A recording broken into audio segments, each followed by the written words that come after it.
With a market size of $717 billion, accounting for 6.9% of the U.S.'s total GDP, it's difficult to convey just how massive the U.S. media and entertainment industry is. More than the GDPs of 162 countries around the world, 1.4 million employees, it's very likely will be a $1 trillion industry by the end of this decade. Its products also sustain a necessary and robust consumer sub-industry of journalists, critics, bloggers, hobbyists, and content creators. But within that sub-industry exists a parasitic element, almost identical at a glance, but darker, cynical, predatory, contributing almost nothing to the media while poisoning the fandoms around it and creating untold harm to those who enjoy the media in good faith. These grifters and propagandists wear the mask of fandom, but actually weaponize the media and the followings they amass around it for personal and or political gain. An industry with that sort of profit potential is a prime candidate for a con. Add to the fact that it's an industry in the middle of a paradigm shift. Makes it even more fertile ground for someone without ethics, but more than enough performative confidence to make a fucking killing. And ever since fan culture overtook every other form of culture as the dominant one in financial terms, somewhere around 2011 or 2012, with the widespread use of digital media on touch screens in our pockets, the grift has been growing. Making its first appearance with the Gamergate movement, which saw its sexist yet somewhat organic original intentions co-opted by former White House Chief of Staff Steve Bannon, who tapped Milo Yiannopoulos to kind of be his hatchet man in that whole movement. Think of Elizabeth Holmes and the Theranos scam that saw her, albeit temporarily, rise to the rank of number 435 on the billionaire list and number 6 on the Forbes list of richest people under 40. In an industry such as emerging health and diagnostic tech, she was doomed from the moment she decided to go forward with a fake product. It was only a matter of time when she was found out. But when we talk about the grifters of nerd culture, we can see the grifters are able to maintain their facade because the investors they court are not governments or giant corporations. The people who invest in the anti-fandom con are regular people, often with some valid feelings of being alienated and left behind by a world that has no patience for social stragglers. Most of the time, the marks on this con are young men, but you'd be surprised how often that's not true. You know what? That's an episode better left for the future. It's worth asking. Can you be sure that you've not been conned? If you scoff at the very suggestion, you're the perfect mark.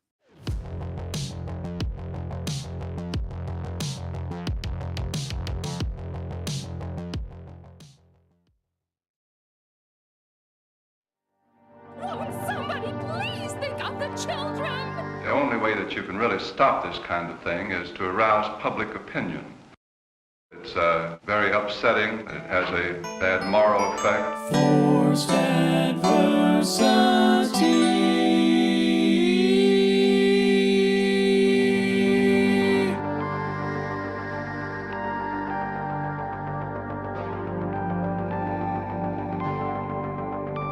Ask yourself, what's more terrifying, fear or the frightened? The facts of history and the aggressive impulses of an evil empire. Bad, B-A-D-D, bothered about Dungeons and Dragons. Up yours, woke moralists. Socialism has spread the shadow of human regimentation over most of the nations of the earth. And they're pushing identity politics with this. They 100% are. How do you think homosexuals reveal themselves? And the shadow is encroaching upon our own liberty. I think there ought to be a law against them. Tonight I'm going to show you why. Hello, everybody. Hello and welcome to the FAPcast. Today is it's a day. It's a day of days. You know, that's a line in the sequel to Riddick, to the Riddick Pitch Black, Riddick, the Chronicles of Riddick. There's the character, he says, "Today is a day of days," and I always thought that was just a fucking weird thing to say. What does that mean? You know, day of days. I mean, it's like it sounds like it's trying to be really fucking like, you know, epic and important and regal and shit, but it really just kind of sounds stupid when you think about it. But today, it's actually a good day. It's not like a stupid, bad version of a day of day. It's like the good version of that. What that guy was trying to convey, but he sucked at. And I suck at it too. But you know who doesn't suck at it? Morgan. Hey, how's it going? Oh my God, I got there eventually. You got there, but we're not finished with the intro yet, so we gotta finish this off real quick. So this is for Morgan in particular here. All right. Welcome to the FAP. Nancy used to do that for me. Handsy Nancy, I called her. Oh, and by the way, on behalf of the people of the United States, I'd like to wish you a happy birthday. Thank you. That's so sweet. Thank you, President Reagan. I was like, I wonder if there's any clips of him just saying happy birthday. That's not AI. That's real Reagan saying that's happy birthday. Actually Ronald Reagan. Yeah. Yep. That's the man himself, you know. He didn't know who he was saying it to at the time, but like, you know, he didn't know anything about anything really. But right. Just by a quirk of Alzheimer's. He just happened to say it. He was supposed to be giving a State of the Union. It was weird. The state of Morgan is fine. State of Morgan is it could be better, but could be better, worse, could maybe. be worse. You know, but we're happy to be work here. on making it better. You are in this chat, Greg. I see you, so Greg. That's weird. Did somebody fix it? I didn't fix it. To be honest with you. So he was having a hard time or couldn't chat last stream. I don't know what the difference would be, honestly. Wait, are you on the FAPcast channel? Is that what it is? Yeah, you might be on the FAPcast channel. That must be what it is, huh? Well, we can see you, Greg. We can see you. You're seen. Feel seen. You are. You're seen here. Did I hire a barbershop quartet? No, but that'd be cool. We should hire a barbershop. Oh, the four-step. No, that's an artist YouTuber called Intellectual Dark Wave. You know, a little play on Intellectual Dark Web. He makes music about all kinds of stuff, like mainly, you know, he's a lefty.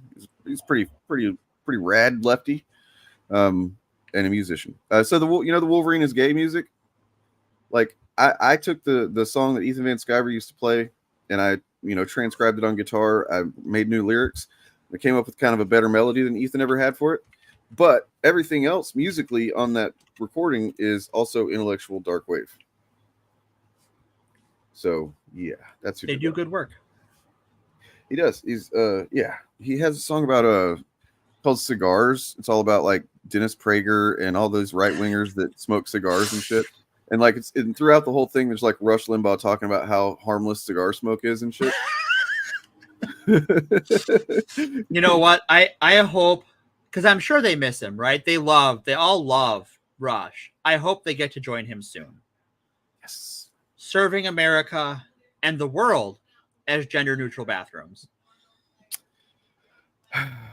Yeah. Yep. Anyways, yeah, better than EVS is. Well, Dane is just better at everything than EVS. Maybe not try.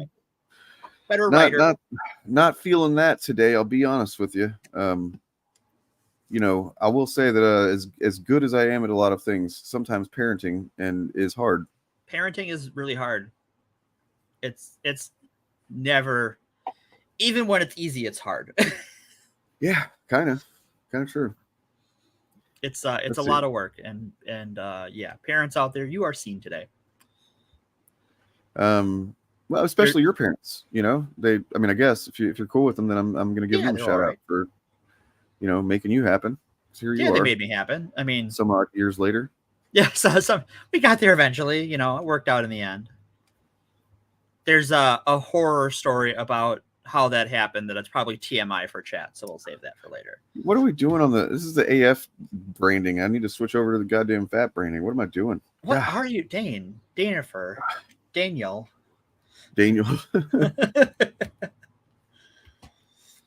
Danathan. Silly me. I'm just going to keep adding more and more bizarre ways to say your name. I mean, I call Gordothy. I call Gordy Gordothy and Gordial and Gordkul, and yeah, I've called them all kinds of stuff. I've tried to add various different second halves of names to Gord, and Gordothy is the one that really sticks. Gordabeth. Yeah, that's one. True. Yeah. Gordabeth. Yeah. I came up with a full name for him at one point. It was like Gordothy something or other, and yeah, it's pretty ridiculous. That sounds about right. Now I got to add this whole thing back over here. That's okay. That's not y'all's problem. I shouldn't even complain about it out loud. That sounds delicious, right. Screwface. So we got a couple things we're kind of going to talk about, I guess, today. We got some. It's your birthday, so it's my birthday. I did want to kind of run through a thing here real quick. Sure. Just as a extra bit of a birthday thing here. So what I've got is okay, I'm just going to start. All right. Hit it. What do you call a dragon after it eats a group of adventurers? What's that? Party pooper.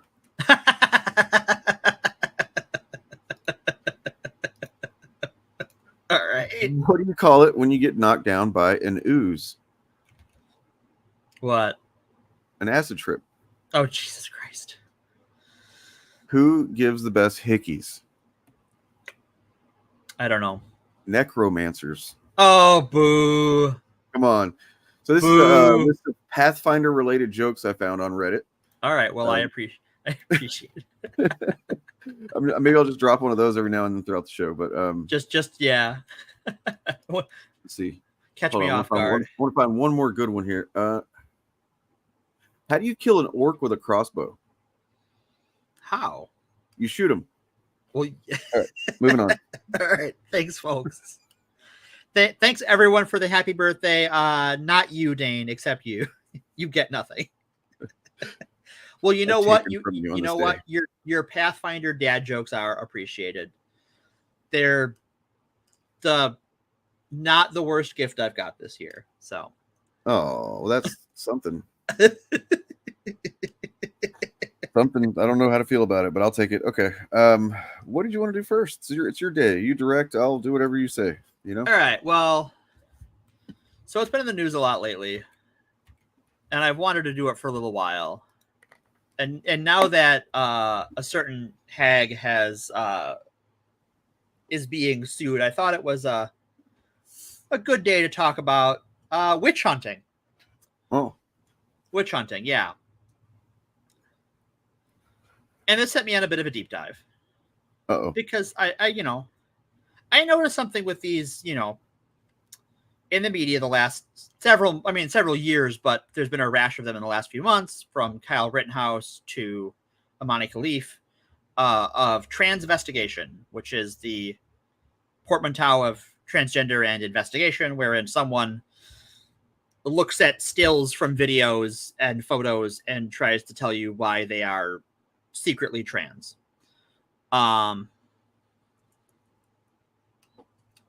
Damn, we all got birthdays back and back and back, huh? That's crazy. Damn. I don't know a lot of other August birthdays. You have like double the number of August birthdays I know. But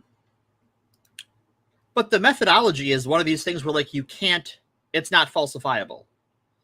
It's always these weird, like, well, if their jaw is shaped this way, and it's like, well, you can find lighting that does that, and you can find a lot of like.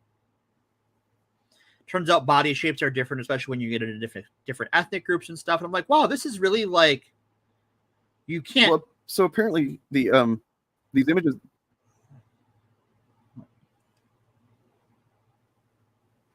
I don't know if I'm lagging or what's going on. Yeah, a little bit. Happening.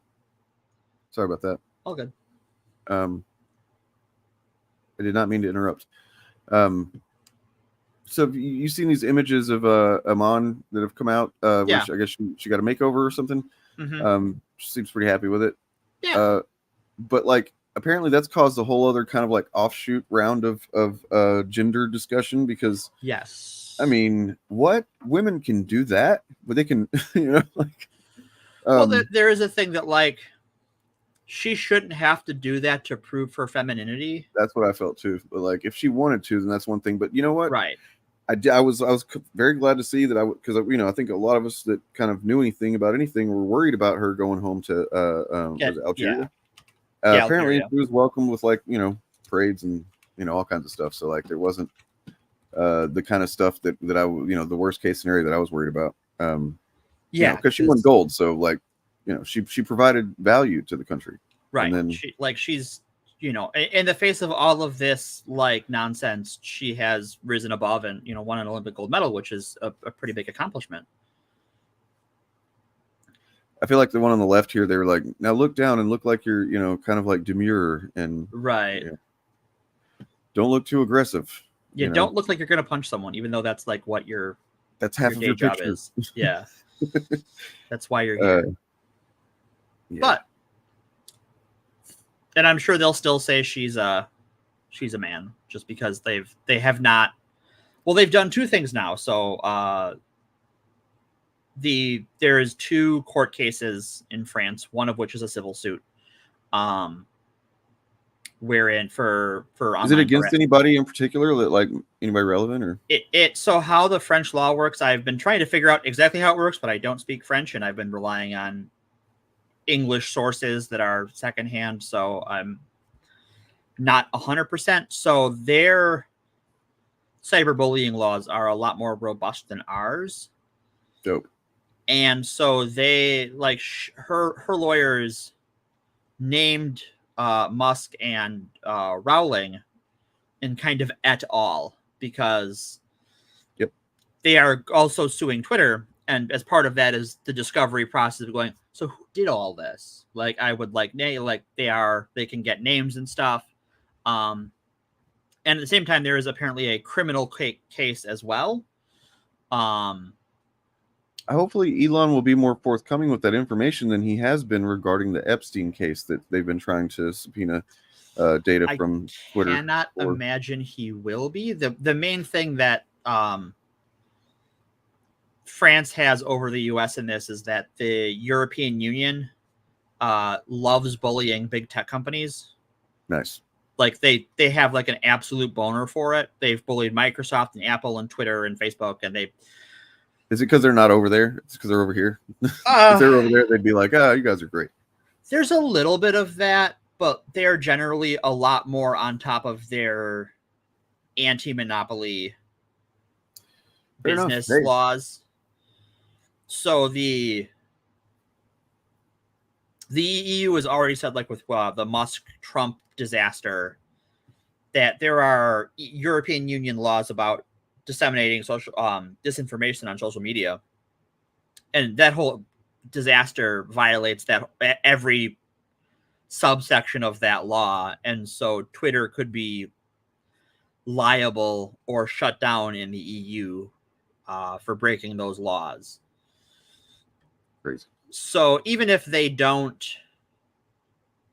try, I mean, they're going to try and stall it out because it's what you do, but it's still ugly for them, and I wish them the worst. Yeah. They all deserve to have bad things happen to them. I don't know if you saw that I kind of got a little edgy in the thumbnail and have decided to burn some J.K. Rowling with some cartoon fire. I saw that. Yep. Well, and that's the thing is, if for a woman who likes to write about witches, or used to, now she writes about how awful trans people are, including in her fiction, where she writes under a male pseudonym. We talked about this. We had a whole stream about it at one point where it was like literally about the irony of her, in the 90s, she's literally having her books burned by crazy bigots. And now she's a crazy bigot that, is part of movements that burn books. Yeah. The bigots who burn her books now elevate her for her transphobia. I remember we wondered how many, if there's, probably some amount of people who were literally, back there in the 90s burning her books, and now they're like all happy she's on their side because they don't actually have any real standards either. No, it's just about their feelings. But yeah, fuck Elon and fuck J.K. Rowling and fuck all these people that did this shit, that do this shit in general. Like, I don't, I'll see some post about something and it's just like out of left field, seemingly that somebody will say something about an Adam's apple or something like that. And I'm like, what the fuck are you even talking about? That's not even something that's visible there. Like, what? And I've seen and it's not just on Twitter. Like, I've seen it in YouTube comments where like a happy birthday to me. It's my birthday. I can cry if I want to.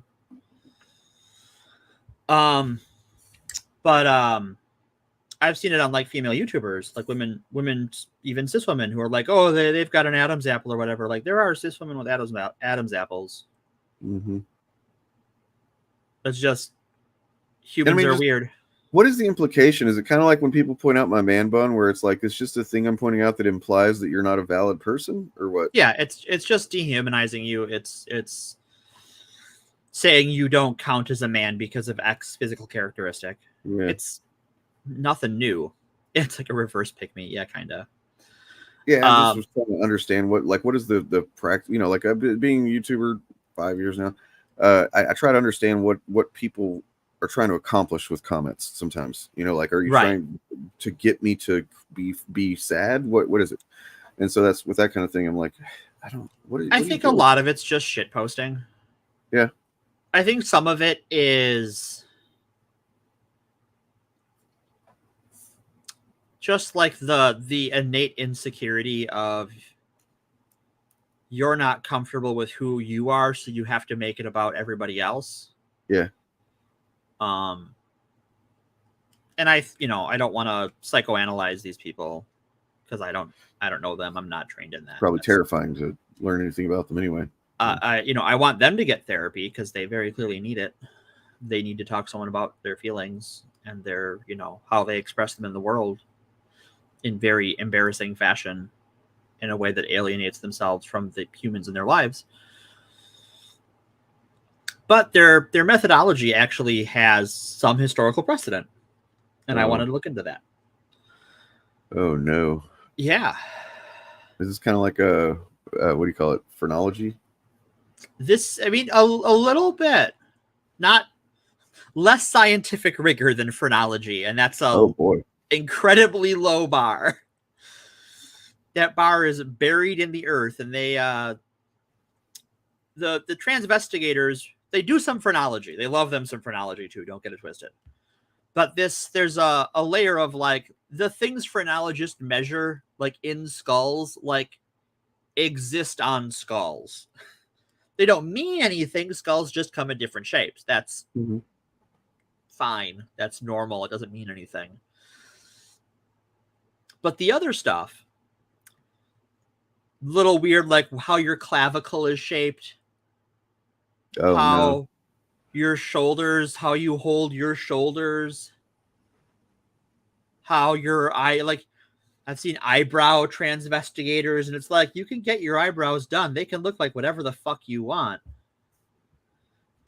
So like, what are you on? And as I'm sort of looking into this, yes, and then white people love to masculinize other ethnicities. They fucking love it. Yeah, I mean, I guess the first time that I ever really noticed anything like this is like a consistent thing was with Michelle Obama. Yep, they've been transinvestigating Michelle Obama for over 15 years now. Like, including like people I could name names of if I wanted to embarrass them publicly. Do it. It's your birthday.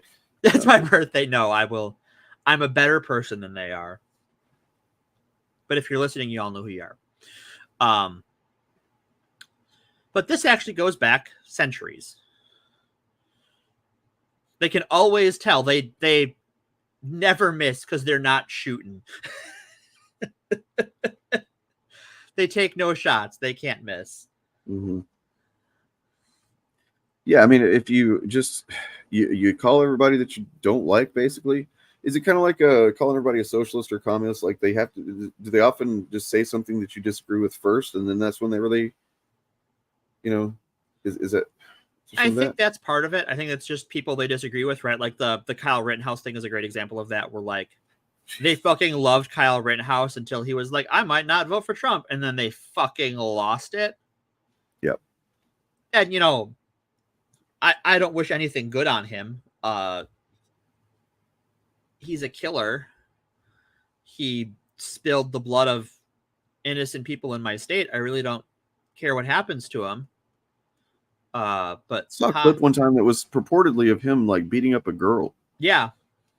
So he's just kind of a scrub.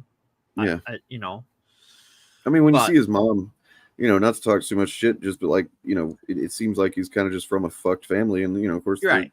He comes from. I mean, his mom took him there, right? Like that. He had a rough start to begin with, but there was that his own people sold him out that quickly, and they're wrong. Like, kid's not trans. pretty obviously. So yeah. Yeah. I mean, But, I don't you care know, how it's- he feels, but I do. I just am kind of curious what like went through his mind. I suppose would be interesting. I'd to know. be murder piglet. You're saying I would, what? Do I need to shoot somebody? You know. yeah, and like he hasn't given interviews to neutral or unfriendly interviewers, so like I don't think we've ever had a like walk me through went through your head, like why did you feel the need to be here? Why did you feel the need to shoot someone? Like what? Because people, this is one of those things that like when you look into like military history, one of the reasons we've moved away from a draft is that conscripts, even if you put them through some kind of basic training, they don't want to fucking shoot anybody.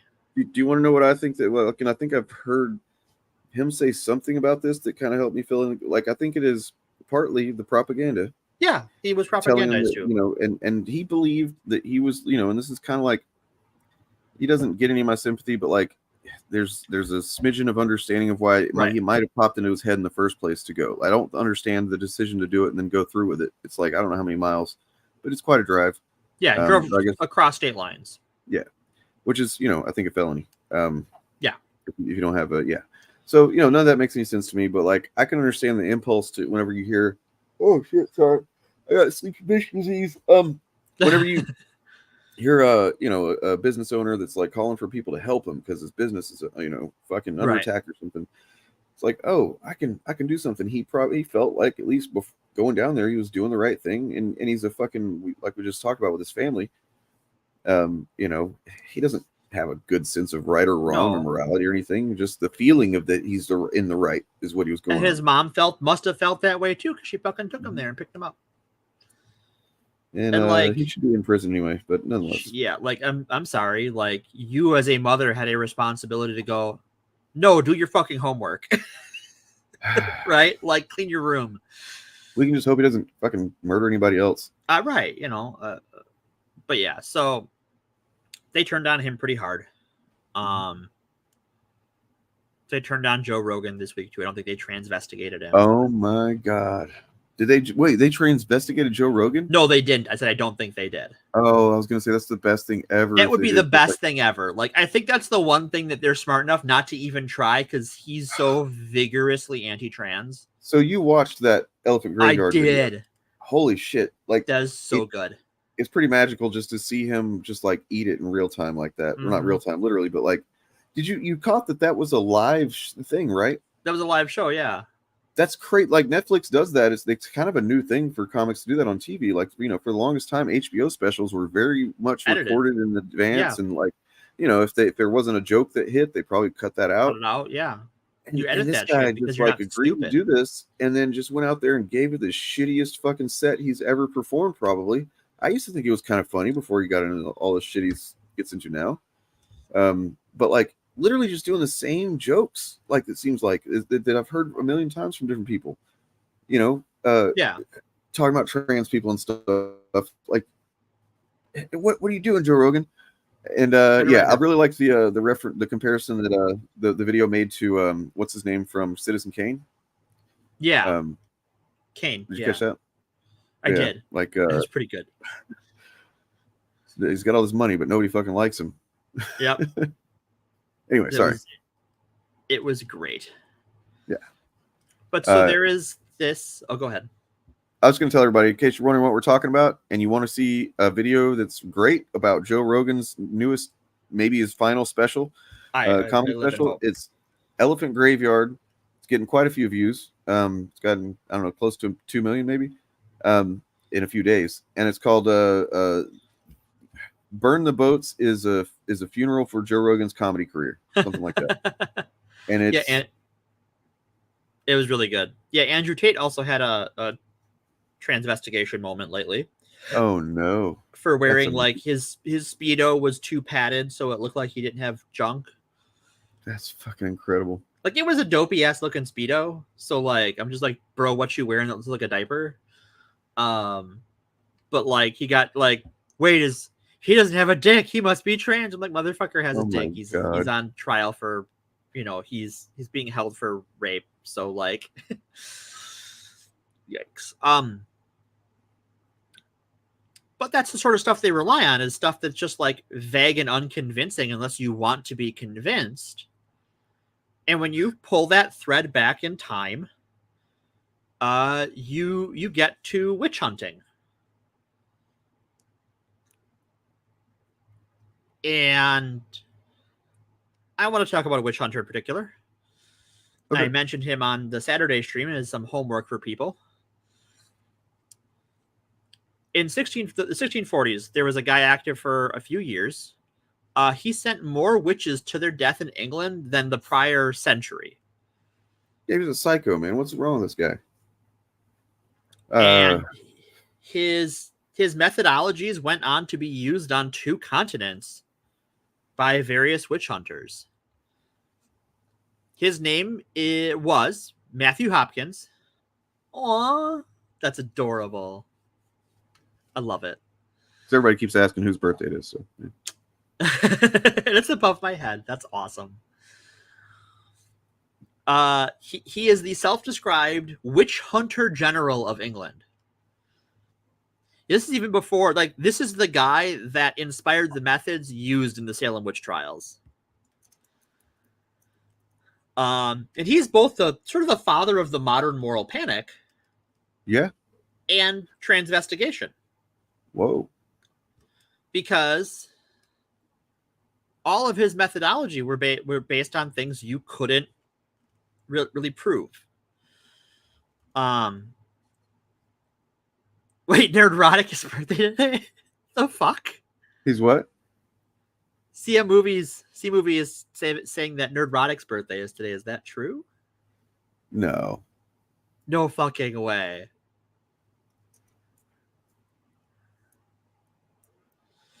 Yeah, it's always fun when they get hoisted by their own petard. Oh my god. It fucking is. Tell him to give it back. I mean, at least famous birthdays, it says that's what it is. Yeah. Shit. He's not famous. I mean, no. But it says it. I mean, we could start talking about the differences between you two if you feel bad about sharing a birthday with him, because I'm sure we could. There's a few. We'll do that later. Wow. All right. Sorry. So it's interesting to figure out how this develops over time. The Leo delegation does not claim Gary. Agreed. 2 votes. Because he is not the first witch hunter. What? It's a tradition that goes back actually to a very particular point in time in European history. Because for the longest time, there was no witchcraft. That wasn't a thing people were worried about. But something happened in the 13th century. And the Catholic Church got very upset at some people we've talked about before. That's right, ladies and gentlemen, the Cathars. Who may or may not have been the wrong type of Christian, or maybe they were too friendly with Muslims, or they were too maybe they didn't exist at all. Maybe they didn't exist at all. I think I remember that, right? Yeah, they may not have existed at all. But the church was looking for someone to blame. The King of France was looking for some land. And so you can't get your story straight. And when you do that, there is one thing someone can be guilty of. And you can't prove they didn't do it. Because did it appear? Mm-hmm. And that's heresy. Yeah. Now, before that, witchcraft was seen as mythology. It was paganism, and paganism isn't real.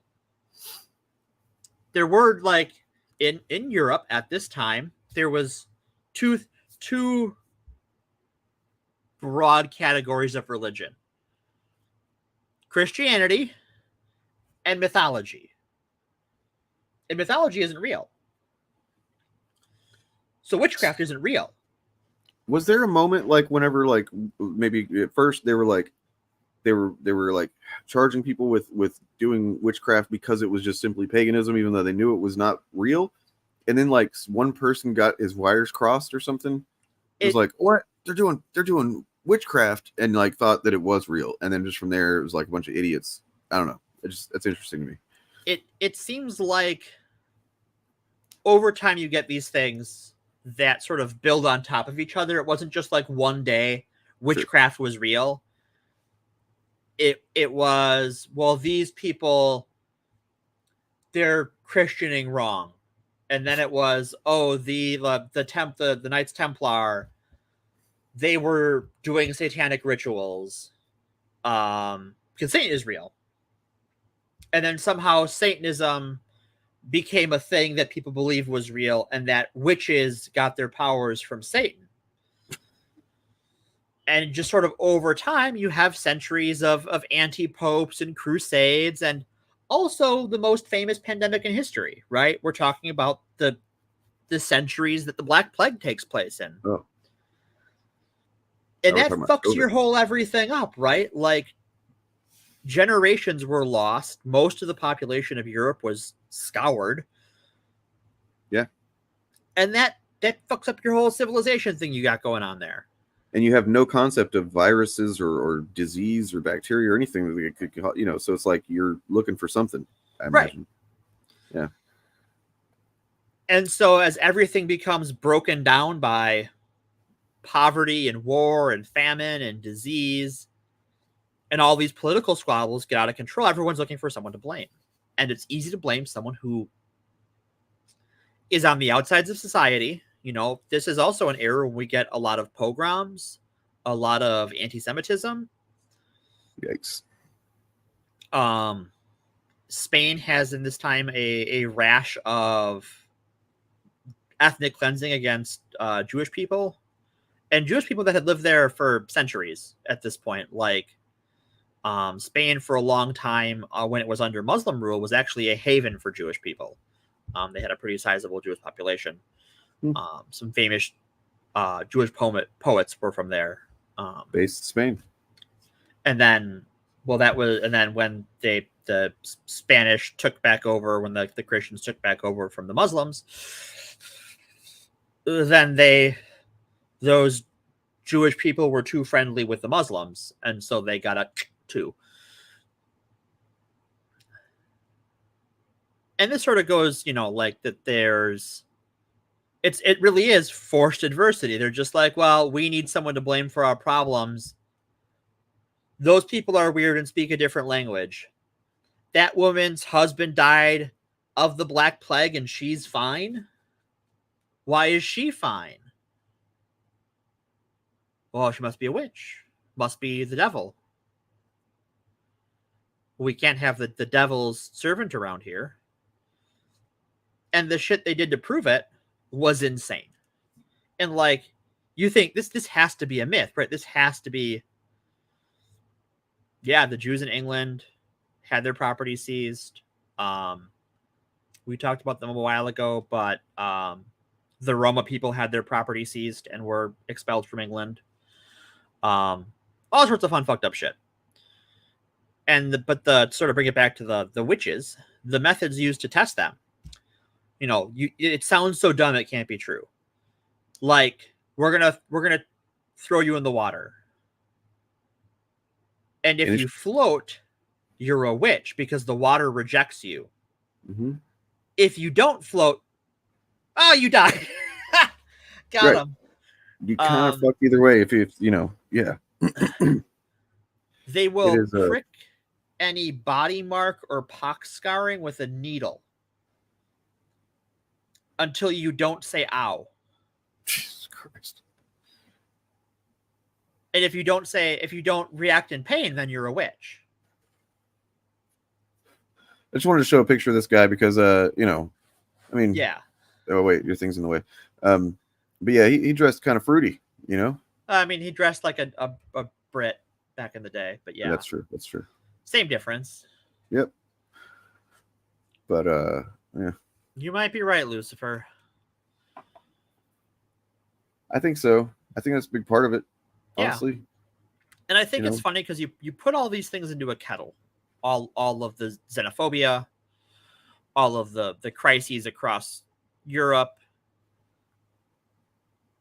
and you get this early modern witchcraft, wherein the devil, a character not found in the Bible, gives magic, something practiced in the Bible, to women of low standing, people Jesus told his followers not to endlessly be terrible to, to seemingly no benefit other than getting killed by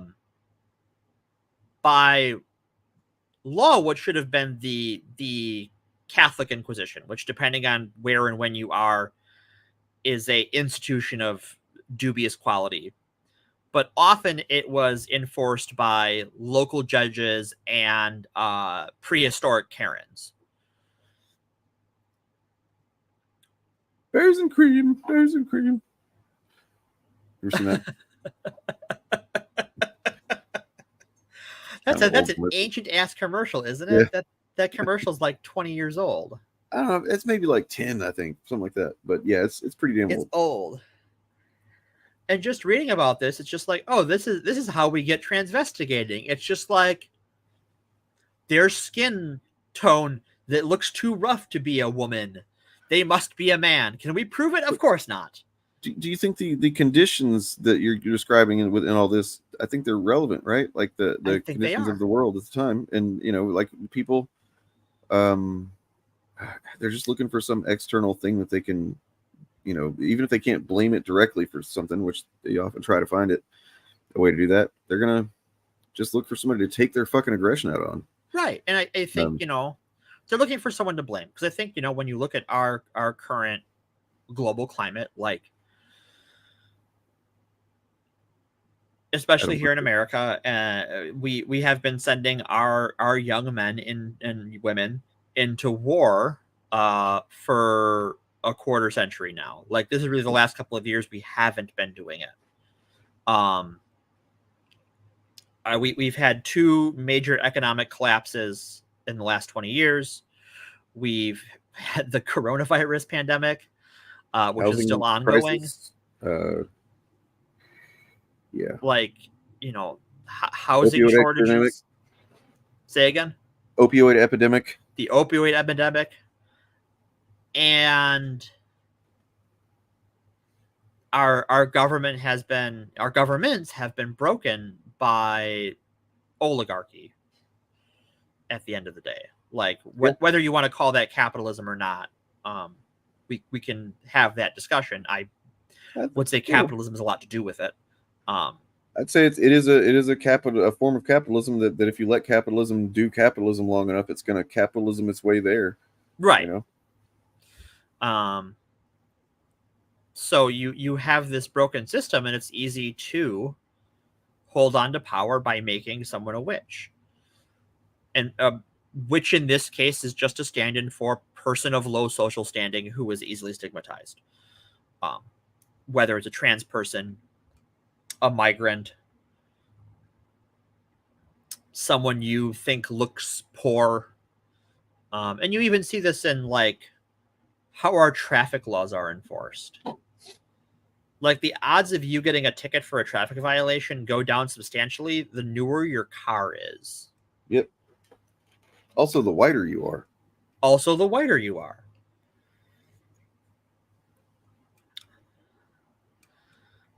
And so you get this vibes-based enforcement, right? And that's what it is. It's just, I don't like how they look. Because it's always about looks, right? From policing to transvestigating to how you treat your neighbors is entirely based on how they appear often. I mean, yeah, but I don't like with the case with, like, Kyle Rittenhouse or whatever. Like, I don't think that's how it started, right? Like, it really was just about the feeling of betrayal because of Trump, right? Like, I mean, Kyle Rittenhouse doesn't look like he'd be trans at all. Right? No, I and that's the other thing, is that it is also to sort of circle back around. The other thing it is an enforcement mechanism for heresy. And like we don't SJW or wokey or right, or, exactly. Virtue signal. Things like that. Like it's you violated our cultural norms, which in this case is not sucking Trump's dick. You have to be punished, and the transvestigating is a punishment. Mm-hmm. And that's the other half of the pie is it is both this enforcement mechanism used on people of lower standing and also a cudgel that you can wield against members of the in-group to keep them in line.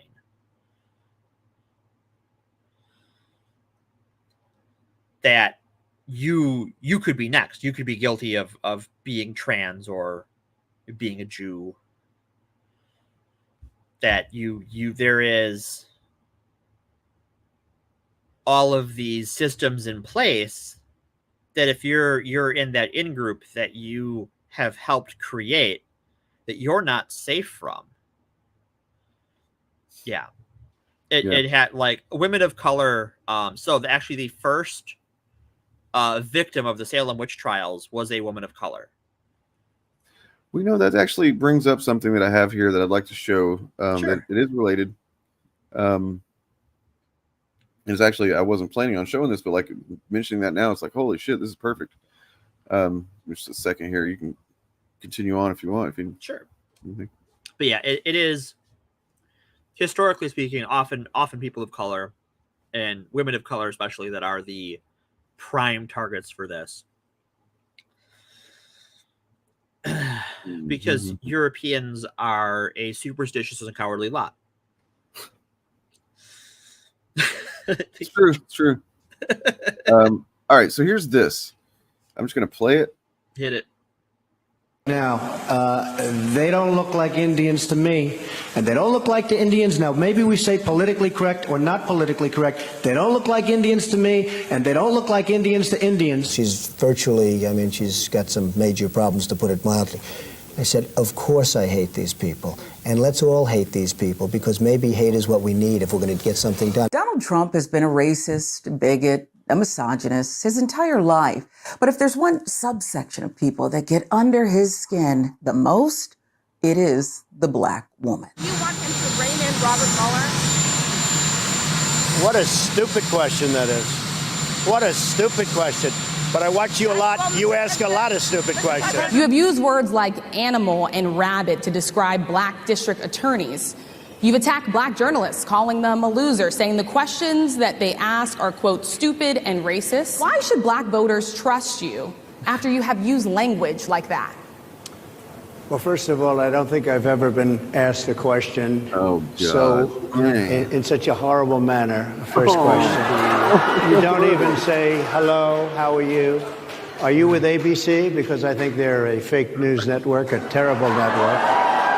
And well, that's a perfect example of the whole fake news thing, right? Of his accusation of fake news, how he's weaponized that term to be like, I can call your institution fake news, and my people will just assume you're lying from now on.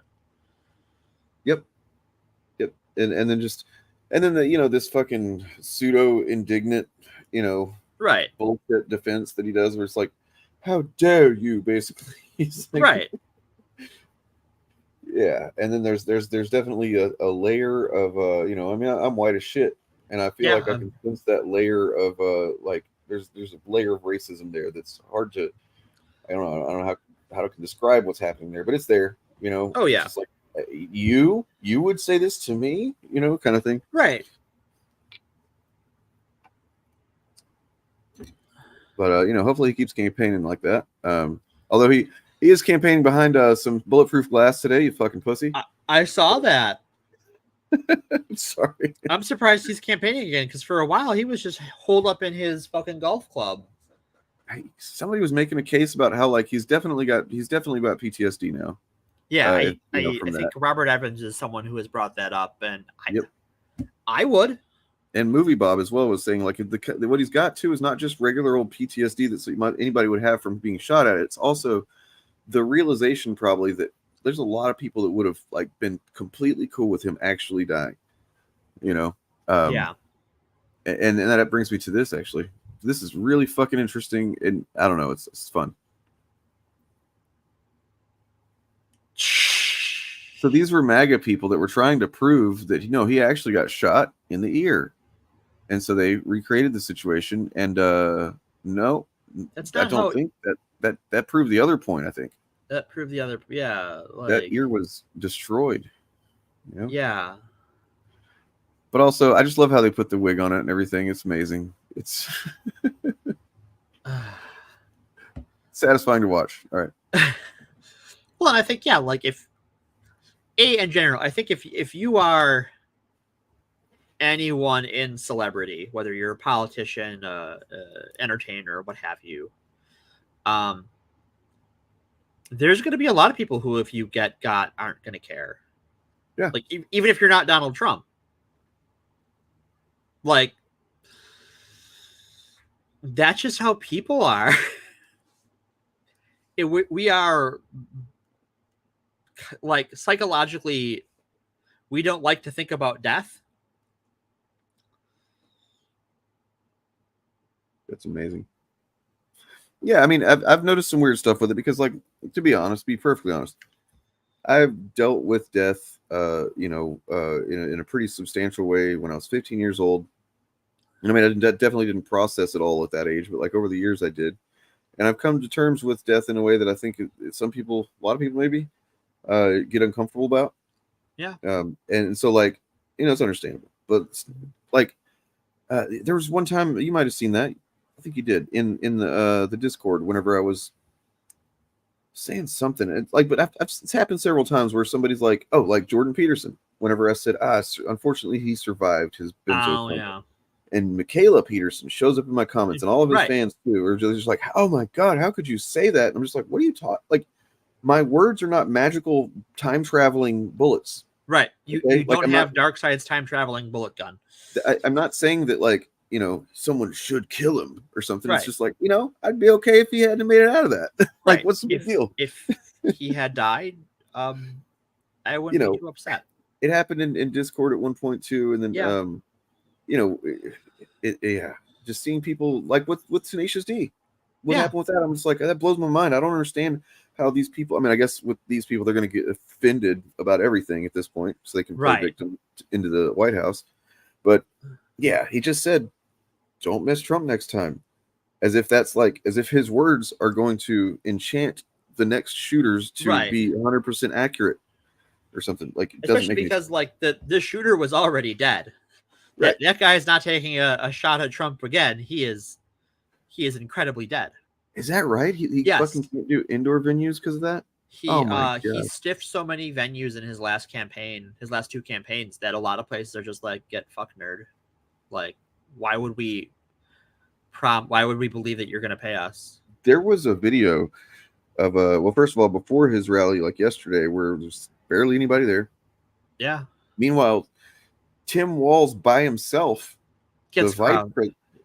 He's filling arenas and shit. I don't know. I didn't have time to verify it, but there was a report that JD Vance did a rally and 24 attendees showed up. I saw that too. That's amazing. For context, I'm nobody, and I had 10 people show up for Pathfinder today.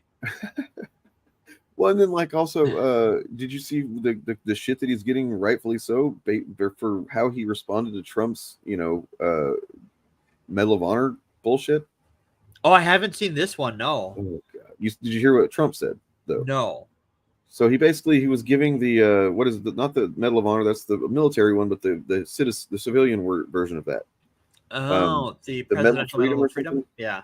Yeah, and he was talking about, like, he was giving to somebody. And he was giving a speech, and he can't help himself. He has to talk everything up big, you know what I mean? Because he's a fucking, cheesy salesman.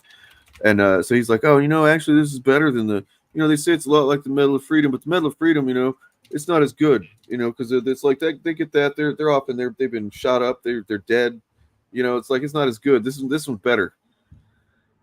And a lot of people are upset about that, And then somebody asked JD Vance about it, and he's just basically like, He's like, look, he was just giving an award to somebody he liked, so he was saying positive things about him. You would not accept. Like JD Vance used to be in the military, right? You know, so like it's just really fucking pathetic. These guys are so fucking pathetic, and still they're kind of neck and neck in a national poll. It's a little terrifying.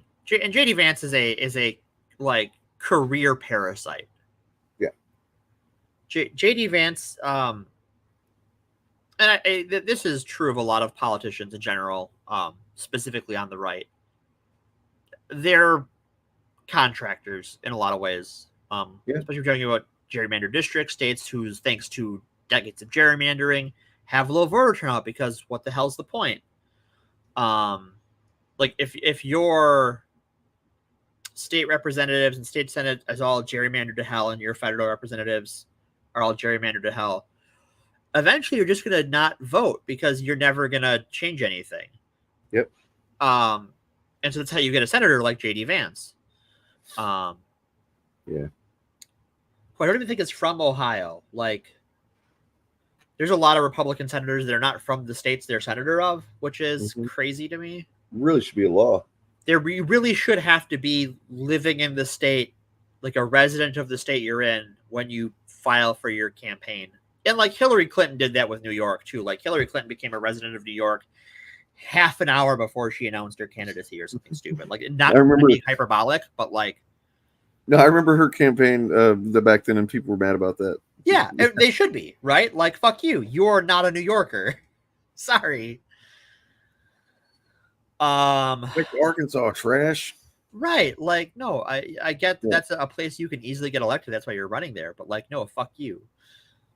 You don't deserve a Senate seat. Heck, the guy running as a Republican right now is from California. He's a banker from California. He's running as a Republican. Speaking of a guy who ran for president, I just got a few clips here, and I'm going to try and look for opportunities to show them. They're very quick clips. Sure. And then we can go on and whatever, continue on. But so you remember that guy Vivek Ramaswamy? I do. He ran for president as a Republican. True. Yeah. What's funny, I remember seeing him on like MSNBC like over a year and a half ago or something. Sure. And I couldn't believe that he was running. Like I was like, because they introduced him as like the other anti-woke candidate. I'm like, wait, that's not DeSantis. Who the hell is this guy? Right. And then he came on. At first, he seems kind of charming until he gets like 5 words out. Right. And then you realize, oh god, yeah, no, you suck. Nonetheless, this person, I don't know who they are. This seems legit. This guy apparently is a whatever nationality, ethnicity that he can pass for whatever Vivek Ramaswamy is. I'm not trying to be insensitive here. I just don't know. I don't want to say. Yeah. And so he did this. Rarely dressed as Vivek Ramaswamy to trick Trump supporters into taking pictures with me, and it was nothing what I would expect. So I took a flight to Montana dressed as Vivek. This is Vivek and this is me. Rented a car and it was time for the show. Hi. Are you Vivek Ramaswamy? As soon as I got in the rally, my plan was flawlessly working. Nice to meet you. Thank you, sir. That's fantastic. Left and right, people were taking pictures with me. Even the governor, senator, and Trump's lawyer loved me. People were loving me so much, and I was putting smiles on their faces. Even Miss Montana couldn't resist taking a picture with me. Then I wanted to see if I could make it onto the stage. Just as I thought it was going to work, Secret Service got really suspicious. Then I got kicked out. Do you know what's funny? Trump campaigning in Montana. Why are that is a Hillary Clinton level play. Yeah. Is he trying to sabotage? I've seen somebody say that he's like trying to self-sabotage this stuff. He might be. He might just want to be done with this. Or the other option is that he's not worried about it because he knows that it doesn't matter. That he might win somehow anyway. State level Republican fuckery is going to fuck this all up for everyone. Yeah. Yeah, they're going to do a January 7. Probably. Whichever the next one in that series comes. It will. So what will it will be let me pull up my calendar quick because I have an idea of when it will happen. So the election is Tuesday the 12th. Mm-hmm. No, Tuesday the 5th. First Tuesday after the first Monday. So yeah, Tuesday the 5th. So I would say because they're gonna like give it a minute to cook. It might be 11/6. It might be November 6th. But otherwise, that Friday I think is so. November the 8th is my prediction. If we're gonna have a soft coup using Republican officials in purple states to sabotage the election, it will happen. Is there any way to know that like the I don't know, the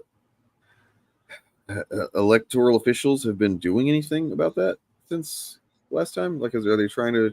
So I know in Georgia they just passed a law that allows county election officials who are typically appointed to challenge. I don't remember the specifics of it, but basically it does allow them to gum up the works as far as counting votes. I don't remember the specifics of it. I did not prepare for that entirely. That's okay. Yeah. So, and there are other states where there have been efforts in place to do exactly that, which means that the one way to overcome that is we have to like get everyone we know out to vote. Right. Make it so that like they if they even try it, they just look like utter buffoons trying to fight against the deluge of votes that just like come swarming into the chambers as the judge is hearing them out. Right. That like they can't. We need to vote in stupid numbers. Because they're going to try, and the next date after that is, I forget exactly when. It's sometime in early December is the date the certifications are due by. That will be day number 2. If it's not that November 8th, it'll be the certification day. Yeah, we just need to have like a cartoonish number of fucking votes. Like it needs to be Looney Tunes. It a needs tidal to be like tidal wave of fucking votes. Just like, oh my god, Yeah. But I mean, it might happen. I mean, not might. literally, but like it does seem like people are, kind of hyped. We just got to keep this going. And Trump has to keep going with, I guess, whatever the hell he's deciding to do. With that calling, acting all offended about people asking him questions and stuff. Yeah, and he's just not campaigning a lot, right? And the appearances he is making, he's kind of making a fool of himself, which is, why people are sort of spreading this theory that he is self-sabotaging. That might just be PTSD. Julie, we've talked about doing the the fantasy fantasizing stuff here, because he's probably not, to be honest with you. Yeah, like there is a chance, there's a snowball's chance that the judge in New York does give him prison time for his felony convictions. I mean, that's what he's worried about for sure. I mean, he is definitely worried about going to prison because he belongs in prison. Mm-hmm. I think before he sees a U.S. jail cell, I think if the election does not go his way, I think there's a sizable chance that he is on a plane out of the country by the weekend. Yeah, that'd be cool. That'd be fucking cool. I won't miss him. No, not at all. Like it's like kind of like, yeah, he hasn't been president for 4 years, but holy shit, he has been kind of just right there on the periphery of things, like the whole time. He's just like saying dumb shit, and you hear about his court cases and stuff like that. And it's like, oh man, we can't get rid of this fucking guy. Right, he's a cockroach. He's a leech. Yeah. Did you ever know a leech that was good at goodbyes? Hell no. I also think the good news is, if there is good news, is that because Trump doesn't know how to shut up and doesn't know how to get out of the spotlight, like he just hungers for the spotlight, no one has had a chance to forget what he's done. He hasn't. And that way we have to kind of thank him. Yeah, like he's self-sabotaged this whole time, is that he cannot shut the fuck up and lie low. Like, all those documents he stole and brought to Mar-a-Lago. If he had made photocopies of them and just handed them back, no one would know. Yeah. It's like, oh yeah, these got sent down. Because like when they went after, they didn't go after, but they did go after Biden and Pence, and went, hey, we got to do once over on your offices and on your residences, and like they go, hey, this stuff doesn't belong outside the White House. Oh, okay, cool, take that. Cool. Yeah, and that's like it. for both of them, they found things that just like got mixed in places, and they're like, okay, yeah, we're just gonna take them. And Biden and Pence were like, cool, bye. Like even though it was obvious that Trump took all that shit on purpose, right? They probably would have just let him slide the same way they did them, right? Like yeah, just like exactly. you know what, whatever, it's no harm, no foul, right? But no, he had to fight him on it. He had to fight him on it. I mean, no cops like whenever you fucking make their job harder. Whenever they know they're right about something and they're gonna find the weed or whatever it is. Right. Can't go any higher. That's true. Like he is at his ceiling, whereas Kamala's just hopefully she's not already kind of hitting the ceiling too. I don't, because sadly we don't have a large voting populace. No. Well, yeah. What is it that like if like I don't know, something like X amount of more people voted regularly, we would just like the Republicans would never win anything. Yeah, if it was like, because I don't know the exact number it goes by election, but it's a little over 50% of the population. Yeah. If that number was 70, Republicans would never win anywhere. Whew. Literally anywhere. Yeah, the campaign's collapsing. Meanwhile, Kamala's is just climbing higher and higher. But I mean, you know what? What freaks me out a little bit is seeing that happen and being like, "This is amazing." Because I had braced myself for him winning again prior to. Right. I was like, "Look, it's probably going to happen. I just need to be ready for the way it's going to feel whenever that does happen." Because it sucked last time. It's going to suck way more this time. Right. To whenever it happens, and then suddenly the vibe shift. And now it's been like, yeah, fuck yeah, we're gonna they're gonna look really bad and stupid. But if he won anyway, holy shit. To bring this up like that, just to drop us down. I think so. This is one of the things that this is why my talking point on this is not going to change ever. This is why every other election on that ballot matters. True. Because we could have like what happened under Obama, wherein he was in for basically a year before a Republican Congress and Senate was elected in, and he spent the next 6 years doing nothing. Sitting on his hands. Mm-hmm. Like doing the big state level, military decisions, working with other countries, all of those things, being the figurehead. He was good at all that stuff, but like as far as like doing the job as like the executive, as far as like getting the work of government done, that all stopped for 7 years. And also for most of Trump's terms too. So like the first time we've had a government do anything that isn't war crimes in the 21st century has been the Biden administration. So regardless of whether or not Harris or Trump wins, all of those down ballot votes matter just as much. Yep. All of them. 1,000%. So talking about the terms of like just which terms, calling somebody a witch, calling somebody, it reminded me of this conversation that we had, which I think we agree is one of the best ones we've had. Sure. Of the umbrella of what the term covers, Mary Sue, which in this case is a very clear example of like it meant one specific thing, and then suddenly at a certain point, a very notable point considering the cultural context of what was happening, it blew up. It just suddenly expanded to cover whatever, and now it's continued to do that, where it really can just be applied to anything, but it is always applied to female characters, even whenever the same criteria apply to male characters. Right. But in terms of moral panics and these kind of forced adversity scenarios, Mary Sue then woke. We've talked about that before. Mm-hmm. The idea of what woke was originally is a pretty specific thing, and then anyway, it just came to mind. I think one thing we didn't talk about there that I've seen, we've seen them bust out over and over again online is pronouns in bio, right? Like it's Oh, just God, yeah. a cliche. It's just like I don't have to interact with you. I don't have to think. I see you have pronouns. You are not a person.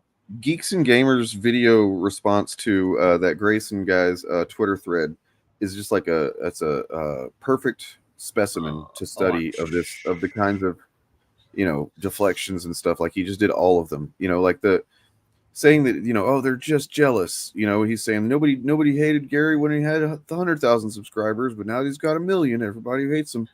It's like, well, one, that's how popularity works. I Right. hate to be like, when no one knew who I was, nobody hated me. Like, right.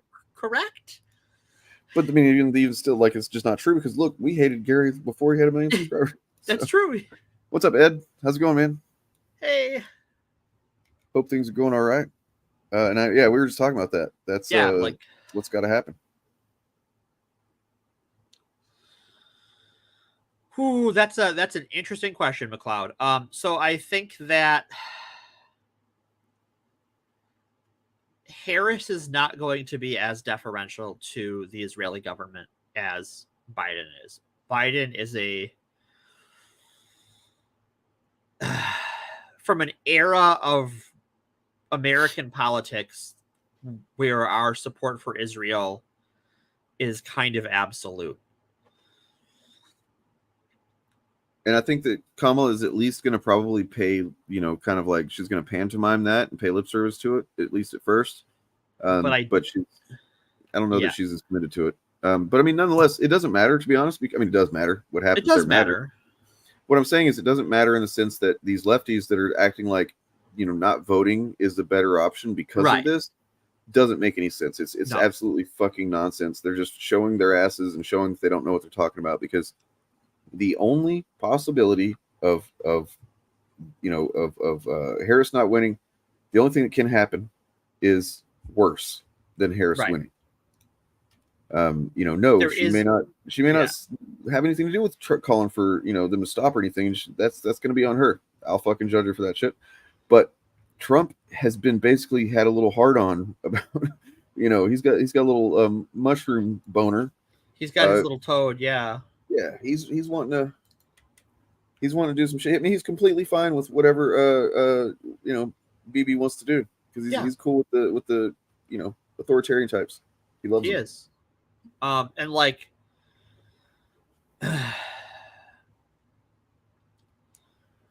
I don't think that Harris is going to have the motivation to continue selling them weapons in the same way Biden does. Because I think Biden is certainly more, because he's a politician from another age. Yeah, it's not even kind of unthinkable to him. I think, like, but also that, like, yeah, and that's the other thing at Bob is that I think Trump would absolutely be okay with the annexation, the total annexation of the West Bank. I mean, and you'd be killing all of the Palestinians. But I also think that Harris is not going to sell them weapons in the same way. And while I think arms sales will continue because that's U.S. foreign policy, we'll sell to anyone if it keeps them on our side. I think it will turn towards weapons that are more useful in deterring Iran than killing civilians. Point defense weapons. Our job is to get Harris in there, and then fucking, you know, however long it, you know, takes to do something, change something, whatever it is she's going to do or not do. Our point is we need to be on her ass about it. We need to make sure that, you know, we, as in like anybody who cares, needs to be, you know, speaking out about it and criticizing her for it. And you know, how do you do that? Is you elect a Democratic senator, you elect Democratic representatives, and you fucking call them, and you fucking write them. Yeah. They're unilaterally pro-Israel and anti-Semitic, and we talked about that on that weekend of the weekend that the attack happened.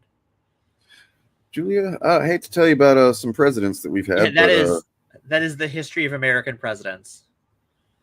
Not just working with them, but being them. Yeah, we've had American presidents that are war criminals. The last two, at least 3, 4. I fuck it. I haven't actually looked into what Biden's been up to. What's the drone program been like under Biden? It has gone down. Okay, that's good. Because Barry, that was a drone bombing motherfucker. You know, I mean, I think in the sense that he probably just like signed off on giving some more control to the generals over there, and that's not good either. But Obama was an inexperienced politician who probably had no business running for president, and his military policy was let the generals handle it, and just kind of sign off on it, and that's fine, but it's not. You're the commander in chief. The buck stops there. Right. The buck stops there. And speaking of which, like, arguably the 3 most well-regarded presidents in the 20th century, or 3 of the most well-regarded, FDR, Eisenhower, and then the guy who was in between them, who was immediately escaped my brain, and I feel super stupid. Was it this guy? Hi. Welcome to the Fab. No, not that guy. Nancy used to do that for me. Handsy Nancy, I called her. Oh, God, I feel so dumb right now. By the way, on behalf of the people of the United States, I'd like to wish you a happy birthday. Sorry. Oh, my God. Truman, thank you. So Truman, FDR, and Eisenhower are the person who signed off on the creation of the American nuclear weapons program, the guy who ordered the nuclear bombing, and the guy who ramped up our production after the Soviets began to develop nuclear bombs. And also was the commander-in-chief of our firebombing program in Europe, wherein we burnt cities to the ground and weren't particularly concerned about civilian casualties. So, like, I hate to be like the history of America as being a war criminal, but, like, the history of America is full of war criminals. This is becoming a lefty, basically, is hitting that point when you're like, there's basically the 2 things. It's a 2-pronged thing when you become a leftist. It's like oh shit, capitalism. Wow. Whoa, that really is responsible for like everything, And then the other one is like, wait, we founded the country by killing a bunch of indigenous people, then we used slaves to build it, and then we fucking brought in some Chinese people, then we kicked them out. What the fuck? And then all through the 20th century, we're just fucking bombing everybody. Wow, we really suck. Like that's it. Nobody cared about civilian casualties in World War II. This is a day like I'm excoriating these men. World War II was a shit show. And fortunately the good guys won, but it is a loose definition of good guy. Yeah. And there had been hope to make a better world after that. And I'm not ever sure we got there. Yeah, that was the, is that a legacy of neoliberalism? Is just like, well, we're going to do this fucked up shit right now, but it's all in service of better tomorrow. And then just never having that better tomorrow. I think that's just human nature. Okay. I think I get it. Sometimes you have to make the hard choice, right? Sure. Like, I've seen Battlestar Galactica. I know. Like, yeah. But like, how you don't know, and like you can guess, and we can Monday morning quarterback, and we should, because that's how we do better the next time. Yeah. But I don't claim to know if that was the right way to go about attacking the Nazi war machine, or about putting an end to the Japanese military. I don't. See, I've actually looked into the Japanese thing a little bit, because that's something that I used to study the shit out of World War II, like in middle school and stuff. And I never really got too much into the Pacific area of that war until like 6 months ago. I listened to a couple podcasts and stuff about the bombings and stuff. And I realized like there's a lot of people that think that, somewhat it's justifiable to think that for one thing, the American people were lied to about what these bombs were going to do. Right. The American people were told these bombs were going to basically just like destroy these very specific centers of their military, right? And that would basically just scare the shit out of them until they just, oh god, we can't fucking fight them anymore. That's not what happened. That's not what those bombs do. No. Did. But also, on the other hand, and I think this is a pretty strong argument, it seemed like the Japanese people were really in a fucking bad way, as far as like, Japanese Empire, it being like they were death obsessed. They thought they were all propagandized to the extreme about how bad America was. Like, yeah, we had some problems, but they believed some crazy shit. And so, there's arguments to be said that they would have just never fucking stopped, without some kind of overwhelming show of force. I don't know. Right. I don't know if that's accurate. And there's the power of propaganda. They had been propagandized to that we were going to come and butcher them. Yeah. And by that period of the war, I don't think even today we all understand the whole scope of the military-industrial complex. Even back then, that like our ability to produce weapons is insane and was insane back then. And like they blew the control, the central command of our Pacific fleet. They blew it the fuck up at Pearl Harbor. They blew up most of our fleet. And we built that shit back within a year. It's just like, oh yeah, anyways. Yeah. Now we're going to ruin you.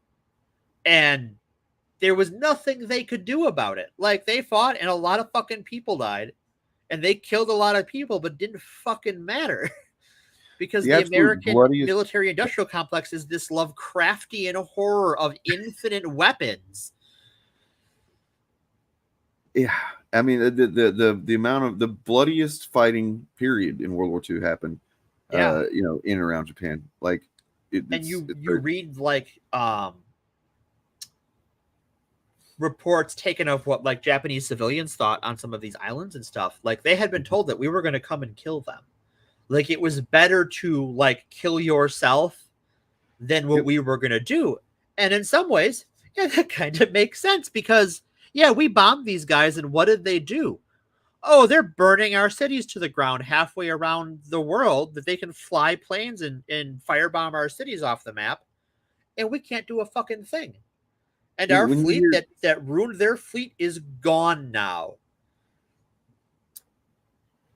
I mean, look, there's something that we did something to them. You know what I mean? Right. Like, they seem like a pretty awesome people, but there's some kind of like a deferment to Western culture that's just like probably not a healthy thing. No, we fucked them up because like I said, the American military-industrial complex and the American military is a nightmare creature. I still haven't watched that. I guess on Netflix. You have to see Godzilla -1. Okay, I will. I'll see it. All right. It is the best movie I have seen since Guardians of the Galaxy 2. Whoa. 2? 2. Wow. Okay. I mean, look, I really like the Dune movies. I'm just saying. I haven't seen the Dune movies yet, probably because I read the book and I'm just like, oh wow, I didn't really like. I like the book, but I like it in a like this is the history of sci-fi rather than like this is a really good book. Yes. Some more than others. Now, what you want to look for, the things you want to look for, right? By the way, if you're like, oh, how do I judge them? Then are they just all equally bad? No, not really, because like, the thing you want to look for is needless, like completely fucking wanton, even cruel blood spilt, right? Like, for instance, the whole lie about Iraq and weapons of mass destruction, 9/11, all of that shit. Anybody involved with that, everybody involved with that knew that it was a fucking lie is objectively a worse human being than, I don't know, other government officials at other times that were responsible for death. Not all of them, but like that's a really fucking unnecessary and fucked up thing that was just decided cynically, I guess, because oil, I guess is what it boils down to. I think there's a mix of things, like, and we're still sort of getting the history of it.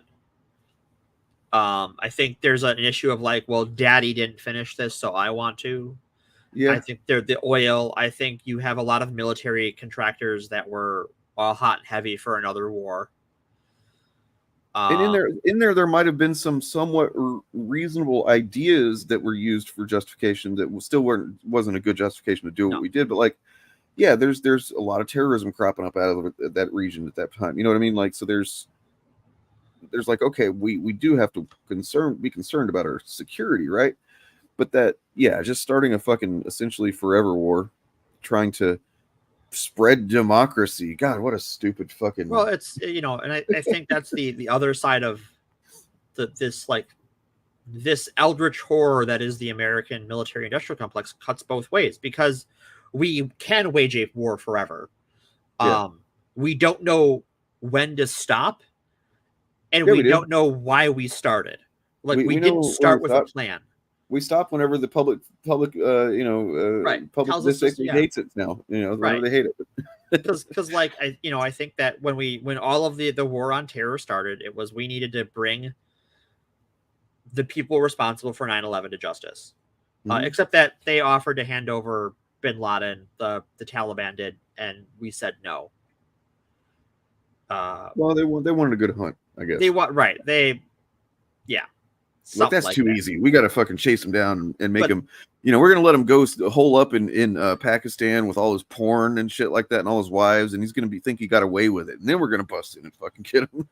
Oh yeah, Mark. I would agree that Lyndon Johnson was a much bigger scumbag than FDR. Yes. Like I wouldn't even call, like, it's one of those things that, like, are you a scumbag if you're a war criminal? I don't know. I don't think FDR was. I think FDR was in a situation where, like, we got attacked. Our allies got attacked. We didn't start shit. It took a Pearl Harbor to get us involved, because the isolationist movement in the United States was very strong. Yeah. But yeah, I think that, our involvement in World War II was justified. I think we did some horrific things in it, but we were not the only ones. And there's a certain level of, I hate to put it this way, but our atrocities were simply business. Whereas, like, even the stuff like, we talk about what the Nazis did to the Jewish people and the Roma and LGBT people. Meanwhile, we had fucking internment.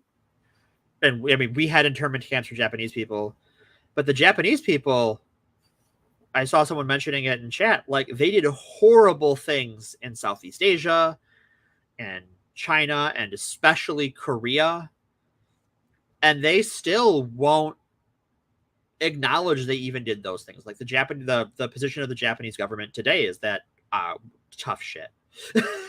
Well, yeah. Like, even after we literally kicked their face in, like, they deny that they did anything wrong to Korean women. And do you remember Obama, like, apologizing officially for Nagasaki and Hiroshima? No, I Is that don't. what it was? I think that's what it was, right? I don't remember this. I don't know if he apologized exactly, but he expressed like sympathy, is like, this was really fucking harsh, and we're sorry it came to this kind of thing. Right. And like, it was an official act. I remember something like that. Because, of course, the Republicans and stuff were like, oh, he's doing an apology tour. He's apologizing and stuff. It's like, no, maybe he's just, with the benefit of hindsight, going, a lot of people died really fucked up ways, and then not another bunch of people didn't die, and it was really fucked up. Right. Because if you ever hear any descriptions of what happened, those bombs fucked people up forever. And, like, Japanese culture, it has warped around that event. Yeah. How could it not? Like, how could you not? The world's first super weapons were dropped on your door. I mean, we get a little taste of it with 9/11. Like, we see how our culture warped around that. Even though that was, like, it was horrific and stuff like that, and a lot of people died, but it's not. Yeah, it's a bit different. I feel like the bombs were kind of a bigger deal, maybe. Well, for instance, there is still a New York City wherein people live and work, and did not spend decades cleaning up radiation. Even though, like, 9/11 was 19 years ago, or no, 23 years ago. I'm dumb. Officially, sure. Yeah, I mean, but, like, unofficially, there's other ones. I mean, unfortunately, the history of American war is we are sticking our dicks in places they do not belong. You mentioned somebody mentioned Kissinger a little while ago. Like, oh, we can't even get started on that fucking guy. Yep. There's another gender neutral bathroom. Oh, what are we doing? Let's what else do we have to talk about? I don't know. I got this guy. Check this guy out. He's this fucking guy. I have grown to despise democracy is because it's not we the people. It's we the some people. And who are those people?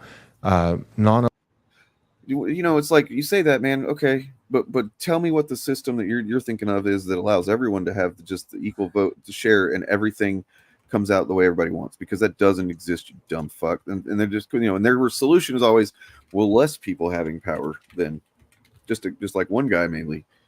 Is this Matt Walsh's body double? I think it's his fucking vestigial twin that was removed. Yeah, it's like, who the fuck is this weirdo? This is Pat Walsh or something. I don't know. He's a fucking store brand.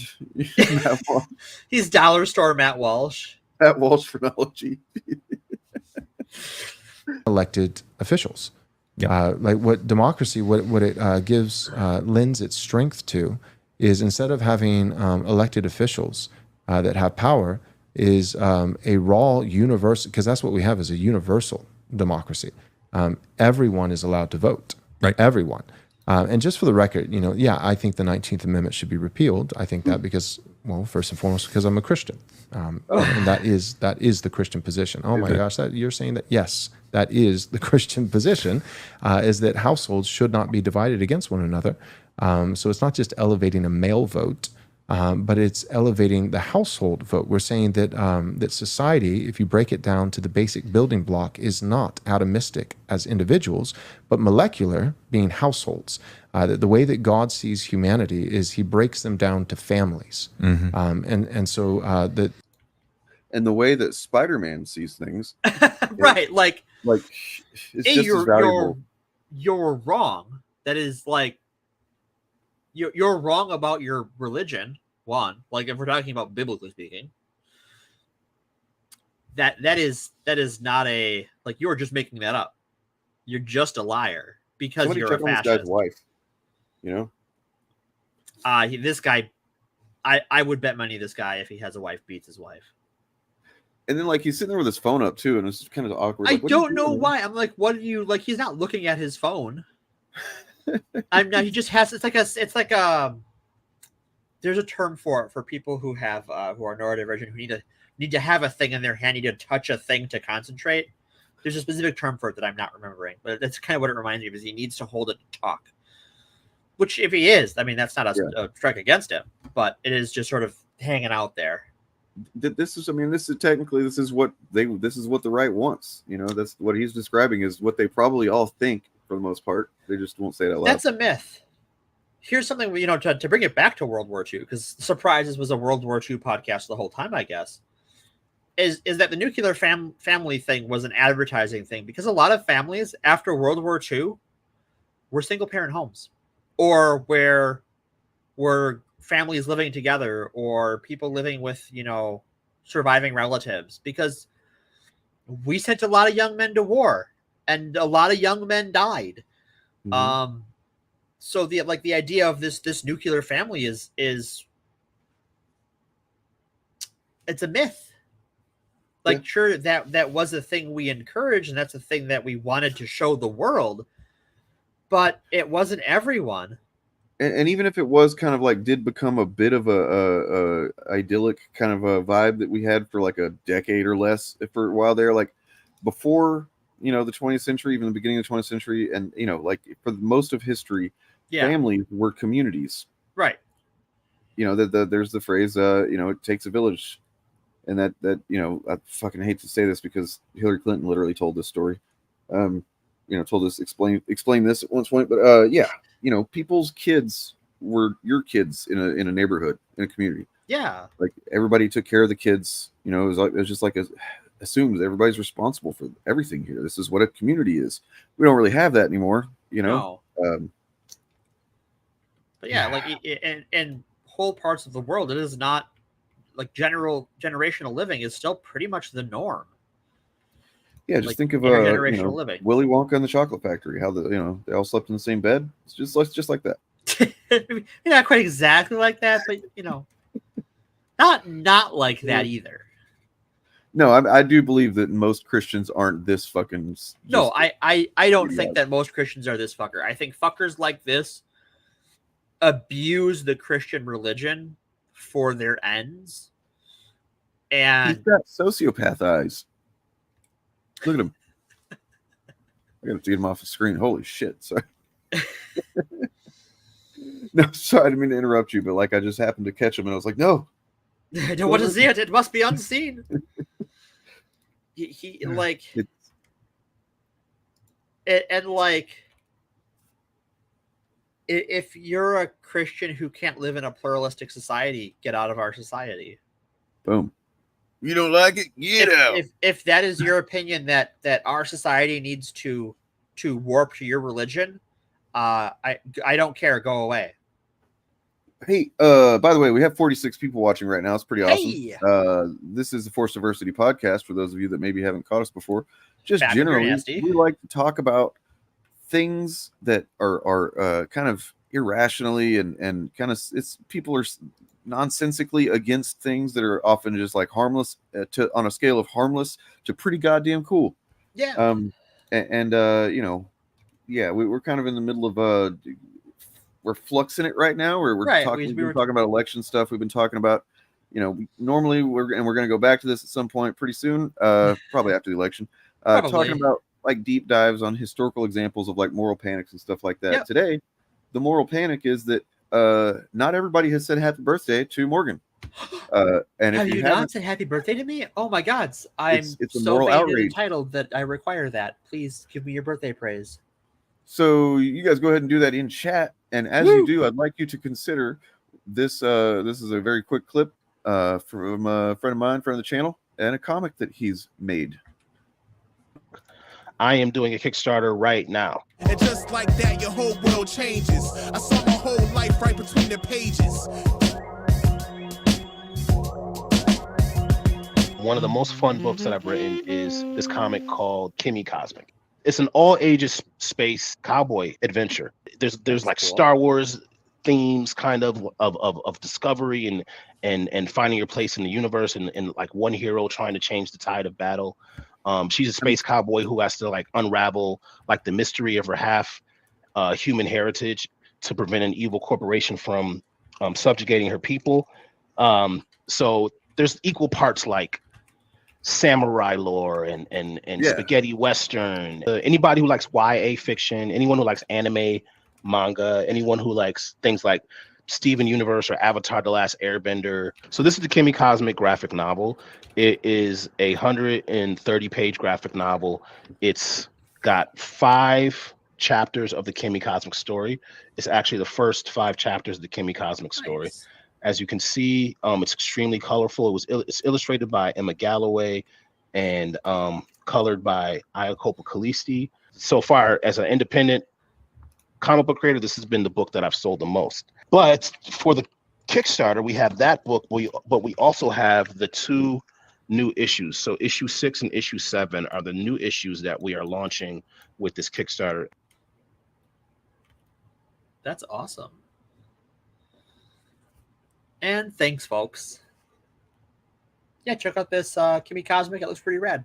You can go to Kickstarter, just type in Kimmy Cosmic on there, or you can go to earthtonekingdom.com, and there's a link there. You can check out his other books that he's already put out 2 years ago now. It's kind of crazy. Time flies. But yeah, somebody said he's like a rising star. It's true. Like, I mean, it's pretty crazy. Like he came on the show when he was launching his own books 2 years ago. Yeah. He came on Live AF with me and Little Movie Perp. And that was fucking great. Just hearing him talking about, how he managed to put together 3 very different books, basically at the same time, and put them out at the same time. And it just went to show, like, and I hate to, I don't want to, because this isn't him. He doesn't do this, but like I'm doing it. I'm saying it. In comparison to some other folks that we talk about that sell comic books sometimes around here, they do it a certain way. Let's talk about Comicsgate, for example. How there's certain guys there, maybe even the top guys, that haven't had a book out and it's like 3 years overdue. Yeah, And they've got a lot of over $1 million for stuff like that, and then it's the book's still out. It's like, what the hell is happening?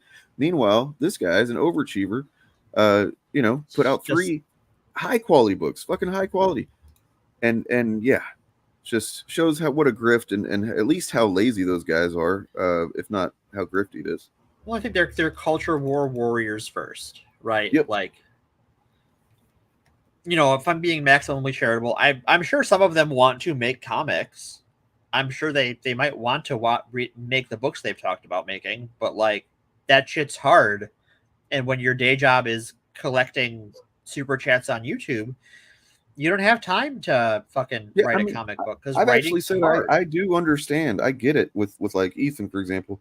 He makes so much money in super chats on streams that like, yeah, I would probably find myself doing that too instead of working on the comic. Right. Because like it's understandable, but you're still a fucker. For lack of a better term, right? Like you're still kind of a scumbag. I mean, we're talking that like honestly, I've already kind of like gonna be doing some work with him to promote his stuff. Like that's Awesome. kind of like the first little proto example of that. I'm gonna be making some clips for him and promos. But other than that, like we said, we waited too long to have him on since the last time, so hopefully he'll be on much sooner, Awesome. less time frame. But yeah, I do plan to keep the dude around until he gets called up to the big leagues and shit, and then yeah. then you'd really, you'd really Then I can really ask him all those questions that I've been wanting to ask somebody about Marvel comics creation and stuff. Yeah, it's like Wario. Eric is for sure. By the way, I want to give a little quick teaser of the showcast this week. It's gonna be wild. It's gonna be good. It's gonna be, if it goes according to how we're talking about what we're wanting to do, probably the single episode that might have, I don't know, if it doesn't have an impact, it's gonna piss off the biggest guys in this whole grift a good bit. Fun. So, well, they had it coming. I had got inspired by watching Turf Nation's most recent video on Nerderotic. Nice. There was a little thing in there toward the end where he pointed out how Gary has no debates on his channel. He's and then you think, well, Drinker doesn't either. And these are the two guys with over 1 million subs, 2 million subs in Drinker's case. It's like, I wonder if there's a correlation there that they've never actually defended their bullshit in front of anybody. Probably. And yeah, so we just want to call attention to that fact. But also, we're going to run some numbers on the Rippaverse, do some objective reporting on the numbers. See how things are going. I'll give you. But I heard examples. Rippaverse was for the fans. Like it's all fan focused. You're right. Yeah, it's a very community based thing. So I'm going to show you that actually. I went to look at this the other day, and yeah, they are legit flipping. You know how all this time they've been talking about how it's all about, these comics are making so much money, they're worth so much, the secondary market, all this shit, the CGC graded ones that they sell from the website, and now suddenly, because there's an 85% off sale at the, don't go buy anything. Don't go buy anything. Yeah, don't. 85% off. I can tell you where to read most of these comics for free, by the way. So don't buy them. And including books and merchandise and stuff that was like pretty expensive and implied or said outright to be kind of rare, like a limited item whenever they were originally sold.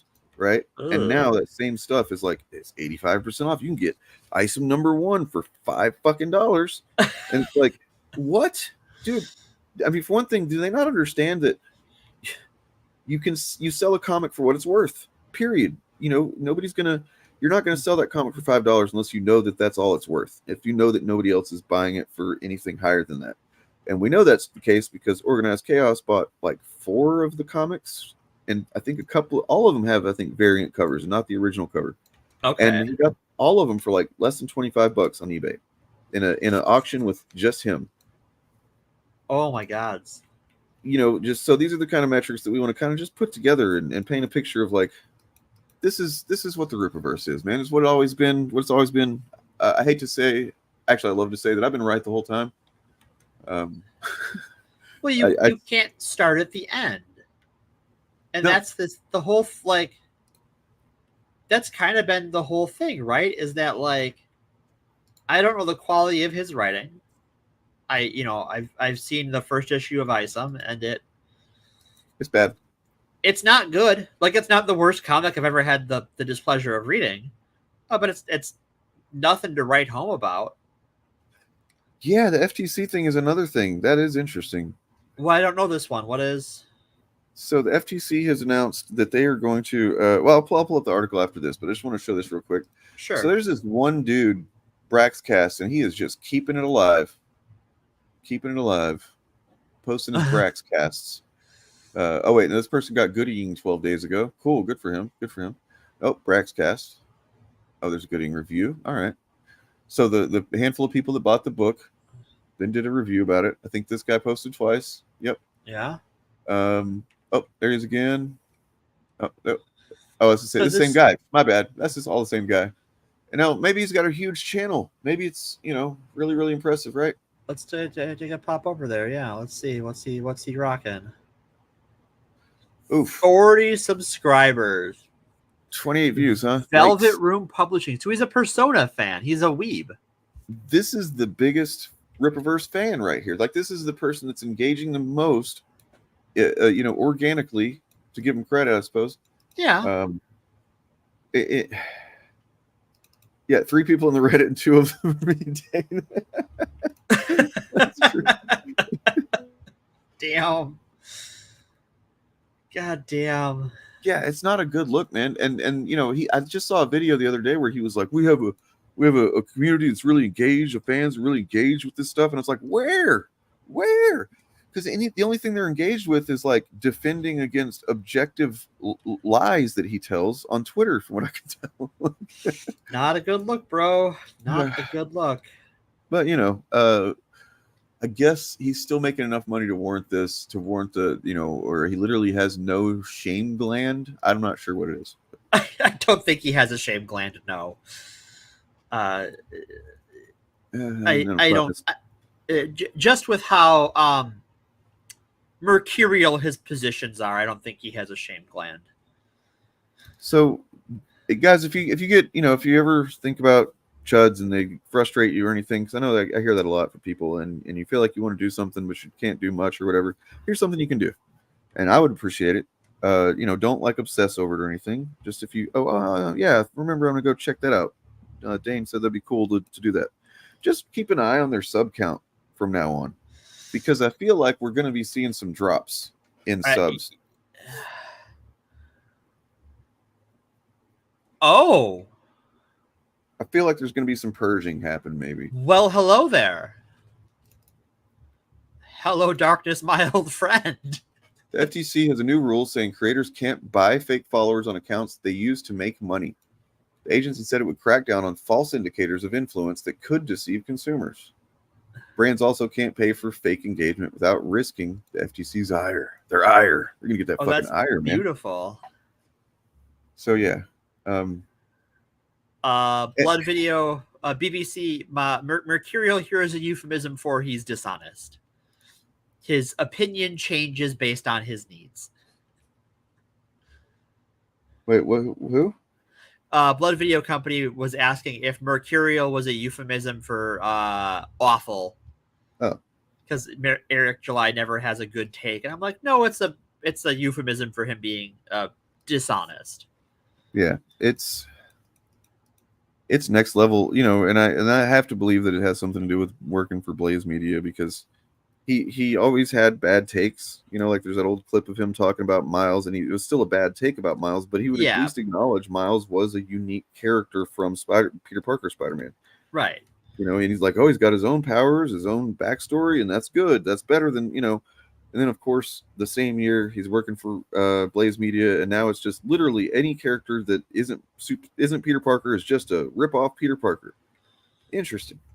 That you can somehow get a dumber, more narrow opinion whenever you did have kind of a, maybe kind of in some ways silly, but it was a nuanced one. Yeah. Anyway. I think as far as like whether he was dishonest, because if working for Blaze made him dishonest, or if he's dishonest because he works for Blaze, I think it's either way, right? Like, I don't think an honest person. You probably have to be a bit dishonest beforehand, right? And then you know, because he was a libertarian prior to working for them. So, like, I mean, I don't think you can be a libertarian and be an honest person. I think you can. I Really? don't. Yeah, I think you could. You could square that circle. I think you have, like, in a pragmatic, like, we live in a society sort of sense, that, like, you can hold to libertarian values without advocating in the way that, like, people like he does. I guess I just think I'm thinking of, like, maybe lying to oneself or something, like, because I feel like I would have to lie to myself about harms that are caused and that I can't do anything to help anybody, that, you know, by changing how I operate or something. I don't know. I just feel like I have to do a lot of rationalization to Well, and I think that's true of a lot of political ideologies and a lot of ideologies in general, a lot of religions and stuff. There's some level of rationalization you'll have to get up to, but I think it's not any less viable than. Well, okay, I think it's, you know, I think you could be an honest libertarian more than you can be an honest mega person. fine. Okay, I don't want to shit all over them. Okay, but okay, what kind of ideology is this? I want to know. Yeah. What is What this? the cinnamon toast fuck are they? That looks like a urine cup from it. It's a semen cup with JD Vance's face on it. So this is the way they're showing support, and they're owning the people who don't want to have families right now. They're owning all these abortionists and stuff by showing these cups of presumably, hopefully, nothing really. Let's see. But that's not all. There's more. Like, look at this guy. What are you doing with your life, man? You wouldn't have done this for any other reason. You got to think about that, bro. Like, you're smiling. You are not well. You people are not beating this weird thing. You are not. God, those shirts. You know, the moment it happened, I knew we were going to see those shirts. God. Oh yeah, that shirt was that shirt was being printed 10 minutes after the shooting. You know, oh, they're so funny. They're so funny. They're funny in the head. You know, and well, you know, it's like so this week the Milwaukee Police Union endorsed Trump Vance. And I think there's something funny about police endorsing a felon. Oh, that's what it is. Oh my God, it's worse. You're telling me it's worse. Yeah, it's worse. Oh my God, fuck all of you. If you are So a person who dumb. like bought one of these because you wanted, no, fuck you, die in a fire.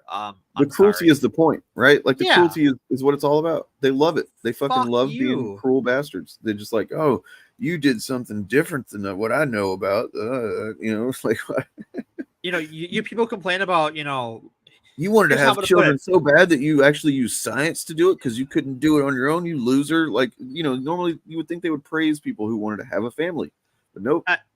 Like, here's my question to MAGA. If you are sharing these fucking cups and buying these cups and whatever, why do you hate white families? Ooh. Why do you hate white families? Because you hate white people getting white families being able to feed their children. You hate that white families can go to school for free, that we all pay for together as a society.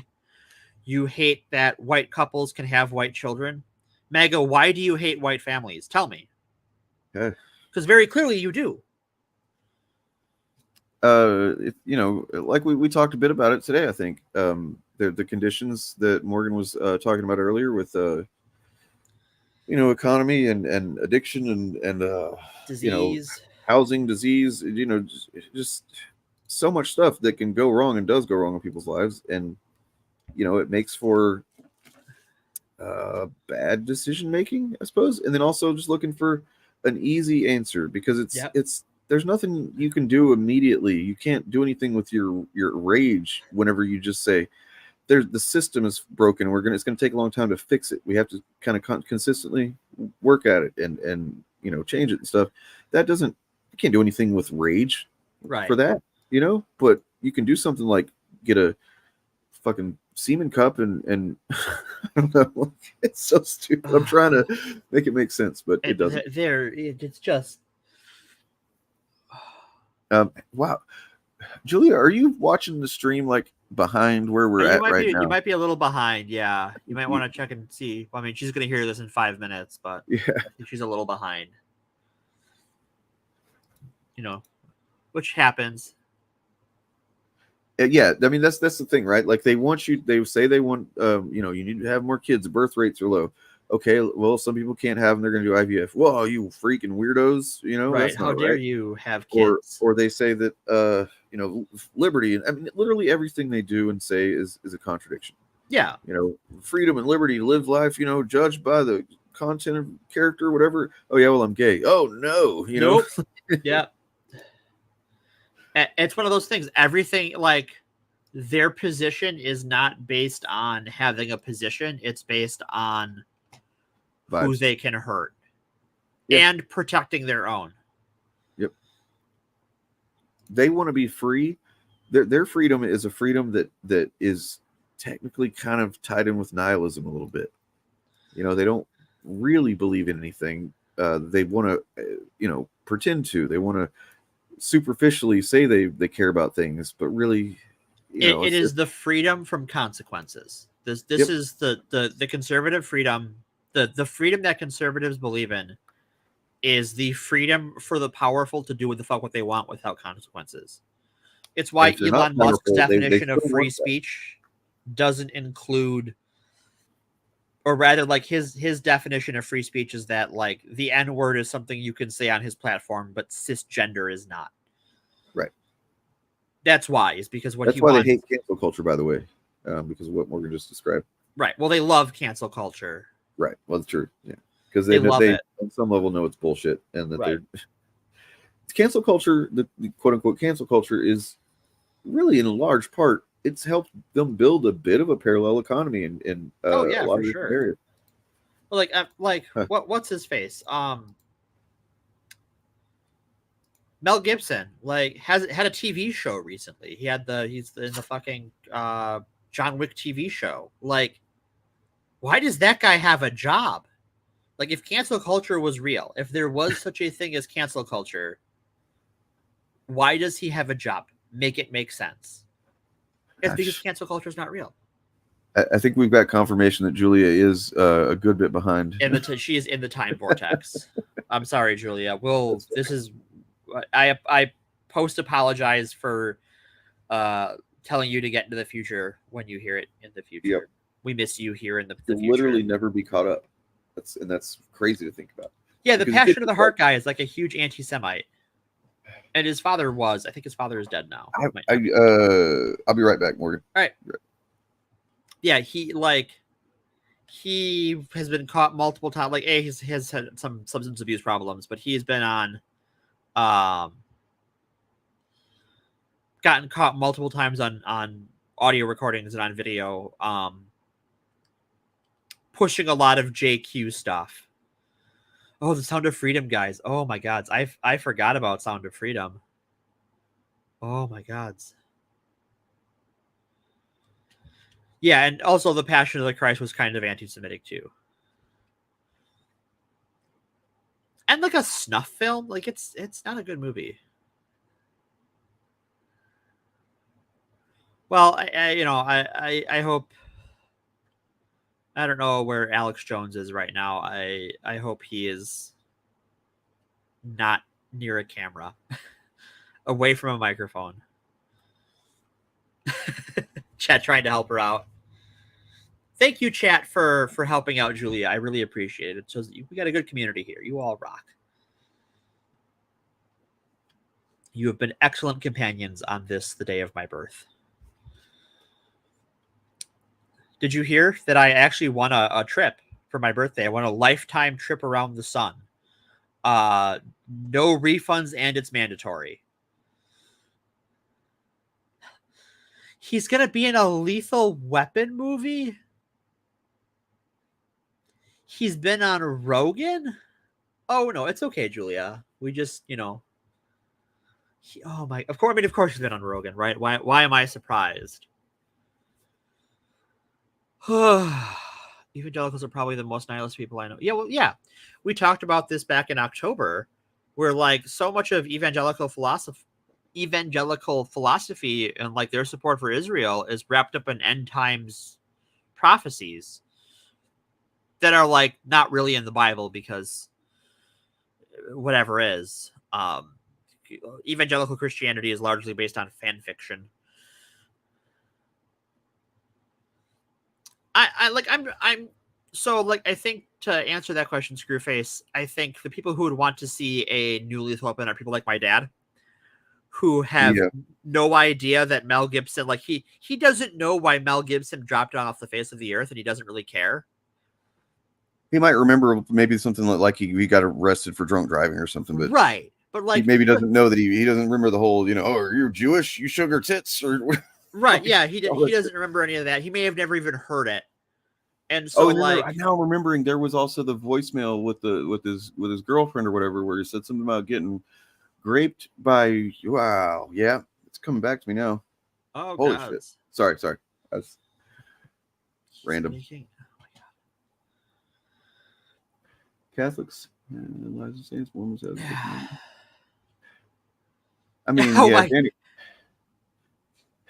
he was getting too old for this shit in the first movie. Right, that was the whole joke, is that he was too old for this shit. It has been 40 years.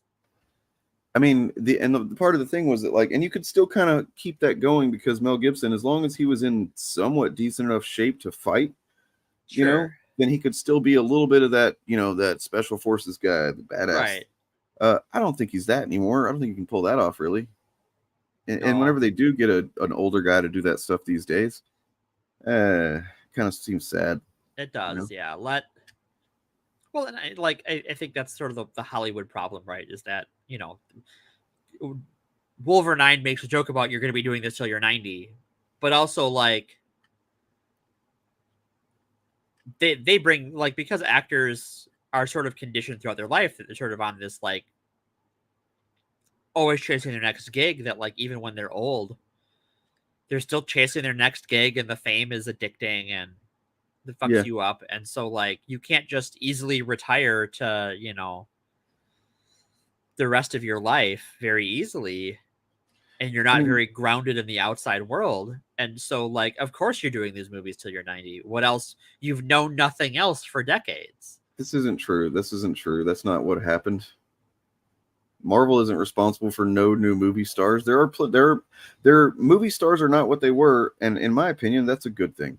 Quentin Tarantino had that famous thing where he said that, where he was like, "Oh, there's the movie stars aren't famous now. It's Thor is the one people that are going to see the movie for." And I'm like, yeah, that's great.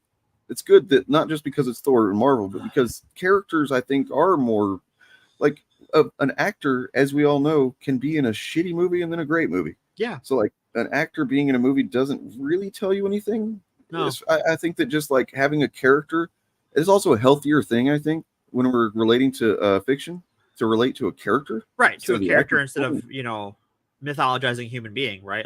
Yeah.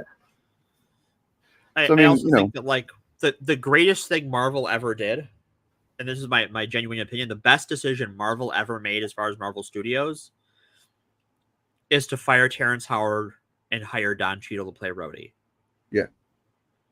Who knows what kind of shit Iron Man would be getting into these days. He'd be having to fight Terrence Howard as he's trying to solve math using I don't know, water or something. But that early on, and they set a precedent that we can just recast. Yep. That these are that the character and the actor are not the same person, and Captain same thing with Edward Norton.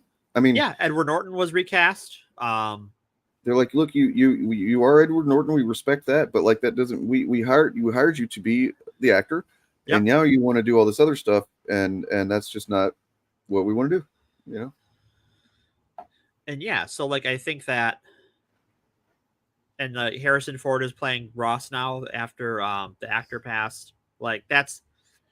I would rather have that than what Star Wars has done. We're trotting out Mark Hamill with CGI and an AI voice modulator to cover up the fact that Luke Skywalker isn't in his late 70s. And like maybe we should just recast Luke Skywalker. Because I mean it is I guess it was kind of risky for Marvel to start doing that stuff, because if you want to be an iconic film franchise like Star Wars, you know, they haven't really done that where they try to pass off another actor or whatever. Right. But you know, like you said, it really has worked out, I think, and it gives them the freedom to prioritize the characters, the story, and yes, whatever overarching, you know, corporate fucking timeline that they've got for releases. I want to touch on the thing Harlan Littlejohn just posted about Australian conservatives. Yeah. What's funny is a lot of the weirdest members of the American evangelical movement are Australian conservatives. Ken Ham, I believe, is. Ray Comfort is. The Living Waters Ministry started in Australia. I believe that like Celebrity Church that Chris Pratt is part of originates from Australia. Like Australia is home to a lot of like insane conservative religious people.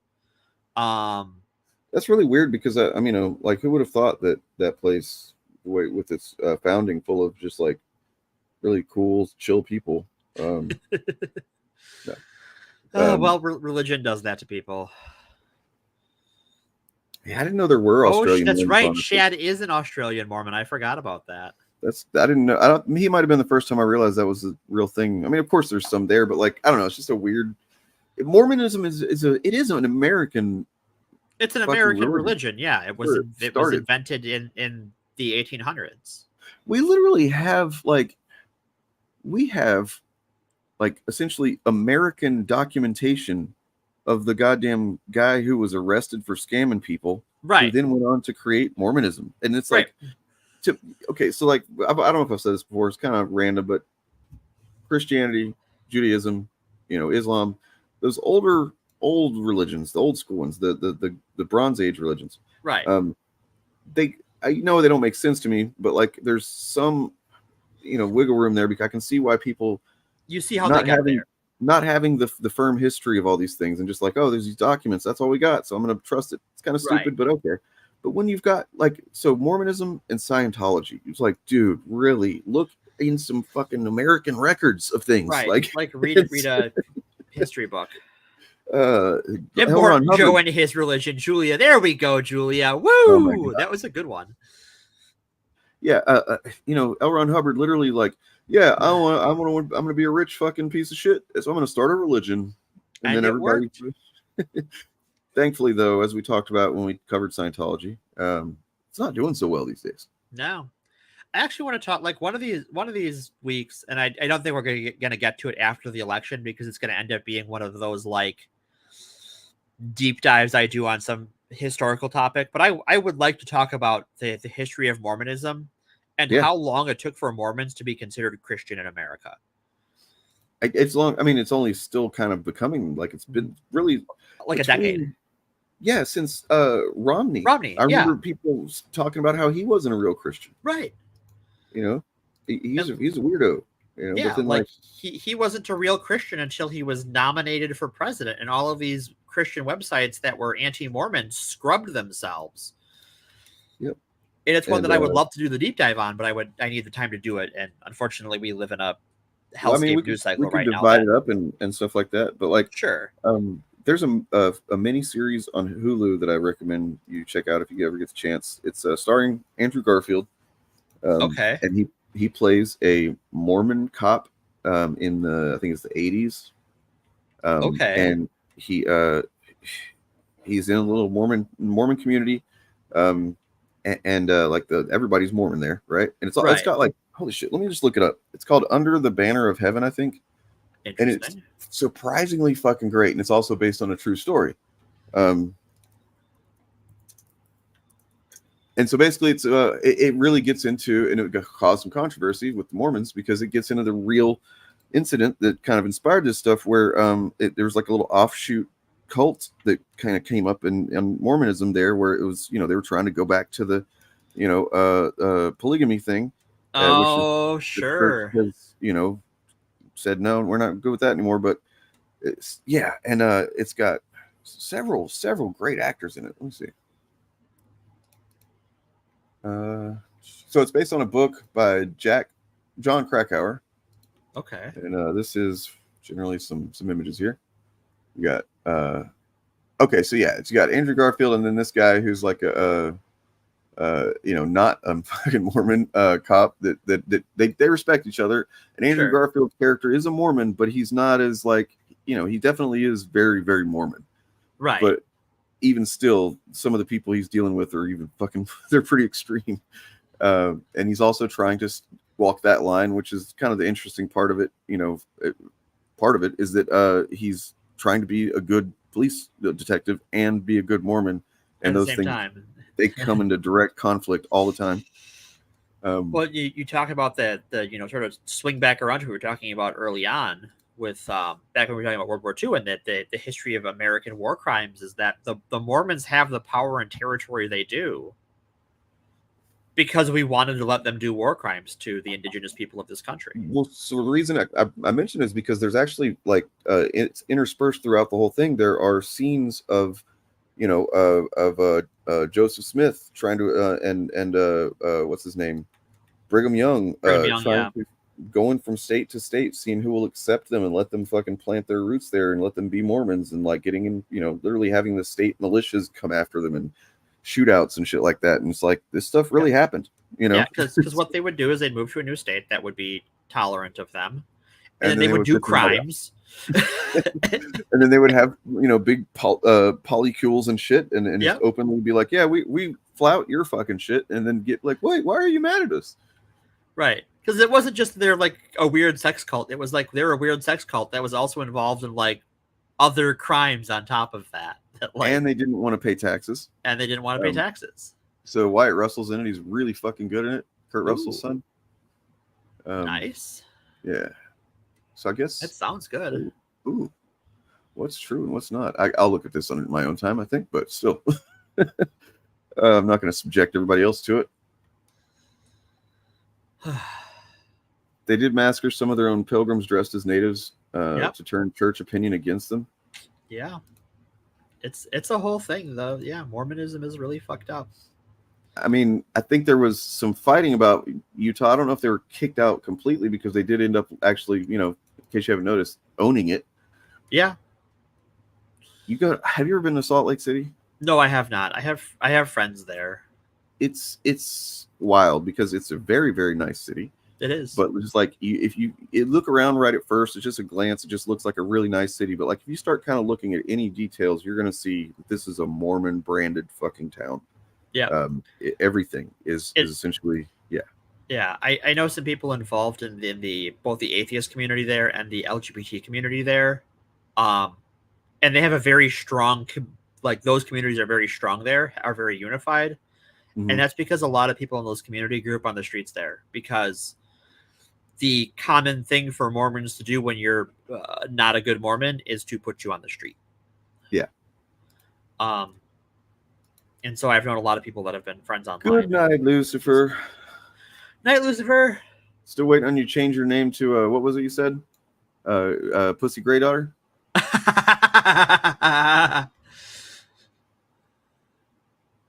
Yeah, they disown you. I mean, yeah. Yeah, the disowning thing is a real problem there.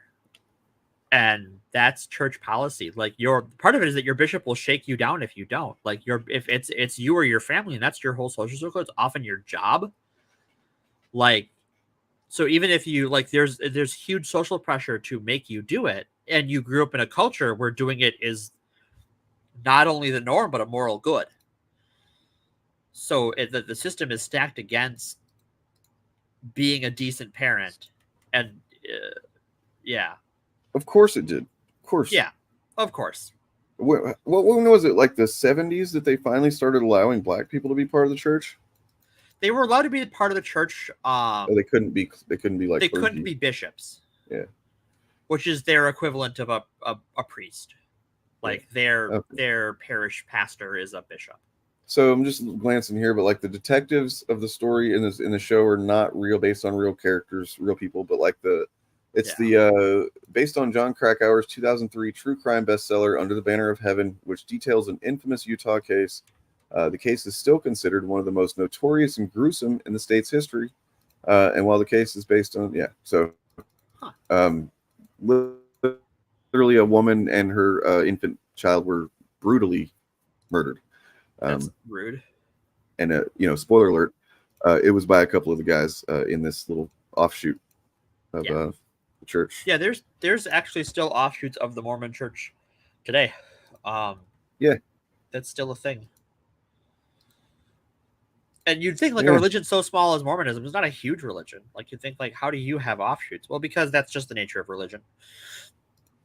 Like CSI Utah. It really is. Sorry, what? Yeah, I mean, what? Oh, go ahead. Sorry. No, go ahead. It's your birthday. Go. Oh, okay, fine. Yeah, I know Sanderson is a Mormon. I tried to read one of his books and I was just not digging it. But he's certainly more well regarded as a human being than Card, who I think, big piece of shit, is a big piece of shit. Like there was Glenn E. Larson, who Battlestar Galactica Knight Rider. Yeah. He was a Mormon guy. You can tell that in some, definitely in the BSG lore of like, the 12 colonies of Kobol, when like the planet in Mormon, lore that you go live on with Jesus or whatever is like Kolob or some shit. Right. Yeah. There's definitely Mormon influence in BSG. And there's other things too. That's the cool thing is like, he did use some of that stuff, but it's like he wasn't, I don't feel like he was trying to push it on anybody. He was just, here's some decent, it's more like structure of the way the religion's set up or the way the government's set up, and not really like taking, piece by piece and literal. Yeah. Well, and I think that's sort of the key to good fiction is that like mine what you know, right? Like, why wouldn't you? That's good writing. I know people are allergic to calling bad writing, but like that's a good way to put it. And you're right. Yeah. That's what I mean, that's literally the MCU and the Asgardian pantheon is just like, oh, we're just gonna fucking use parts of it to do world building for our weird setting. I want to show that image that before we get out of here, because I'm about to have to go eat some food. Go eat some food. But I did want to look at this thing again, because it's exciting. If you're reading comics and you're not reading the Ultimates, what is wrong with you? Why are you like this? Because here's a taste of number 6. Now we just got number 3, so this is a few issues away. But like at the end of number 3, the Hulk, who is, you see him back there in the back, just meditating peacefully, about to watch this brawl. Yeah. That's the Hulk here. He said, assemble the immortal weapons. Yeah. Yep. Basically a bunch of iron fists. But they're all like hulked out too. Like they're all mutated and shit. Right. Yeah. That's going to be so fucking cool. Was that Fat Cobra back there? That sure is Fat Cobra. Look at him. Oh man, he's kind of got just like the little bit of gamma veins going on there. Yeah. I have not heard of Black Sad. What is that? I'm not, no. I don't know what it is either. But, spoiler alert, kind of, because there's a guy that's on fire flying around there. Yeah. I didn't know that was going to be a character in this until I saw this image. And by the way, Lionel Francis Yu, I like to say as often as possible, I used to not like his art when he first kind of became a go-to at Marvel. And he's got a long way. He's won me over. So I do like the like some of the costumes are like reimagined versions of the first Ultimate Universe, and some of them are completely new. Yeah. Like I like that. Like it's not quite 616. It's not quite original Ultimate Universe. It's a really cool like hybrid of the two almost. Like Captain America is a perfect example of that. It looks, it's got a bit of that kind of like real soldier kind of tactical thing going on, but it's also just kind of like 616 superhero costume. Right. And like Ant-Man looks a lot more like early 616 Ant-Man, even though he's Giant Man already, which is cool. I like that. Well, you can't really see the costume too much, but it does have a specific. I mean, they're all specific to the Ultimate Universe. Yeah, but like, there's enough differences, but like it sort of references different periods throughout the character's history. What I love is that, like, because there was a moment there where it was like, man, look at this Ultimates team. It's you got, you know, Iron White Lad, you got White Thor, you got Captain White America. Yep. You know, it was like starting to look kind of, but then pretty quickly, it seems like with some attention, it's diversifying, and that's good. Yeah. So one question I had is, isn't there only one American Chavez? Isn't that part of her lore that like there isn't more than one her? I thought so too. I guess we're kind of waiting to find out. Maybe does anybody know about that? That was my understanding, that she's like, because there's a few characters in like the Marvel universe that are supposed to be singular beings, that like there's only one of them. Even all the different multiverses and timelines, like they're always the same asshole. Well, so they did say Midas did say that they theorized that she came from the future, so it could be the same one from the future, so that could make it possible for, you know, the one we know to be right. Yeah, there's one living tribunal, there's one Phoenix Force, there's one Rachel Summers, there's one Morgan, there's one. They retconned her. Oh, okay. Well, that's fine. Lame. Yeah, 'cause it really doesn't affect me. I think it's like the concept in a multiverse of having a singular being that is a person who like, oh yeah, in the multiverse, like for whatever reason, in every other instance, you don't exist. Like there's always just one you. Well, there's more than one Galactus. The movies. It's true. Yeah, there's definitely in the movies they have said though that he is going to be the only Galactus. Okay, so in the MCU, there's going to be one Galactus, but because even like in War of Kings, like Galactus is attacked by the Cancer versus like Galactus war engine, where they killed Galactus and turned his body into a weapon against other Galactus-like beings. Ultimate Cataclysm in the original Ultimate Universe was all about, I think it was Cataclysm, was all about the Galactus from the 616. You know, this is all branching off of the goddamn ending of the multiverse that was happening at the time under Hickman. Basically, the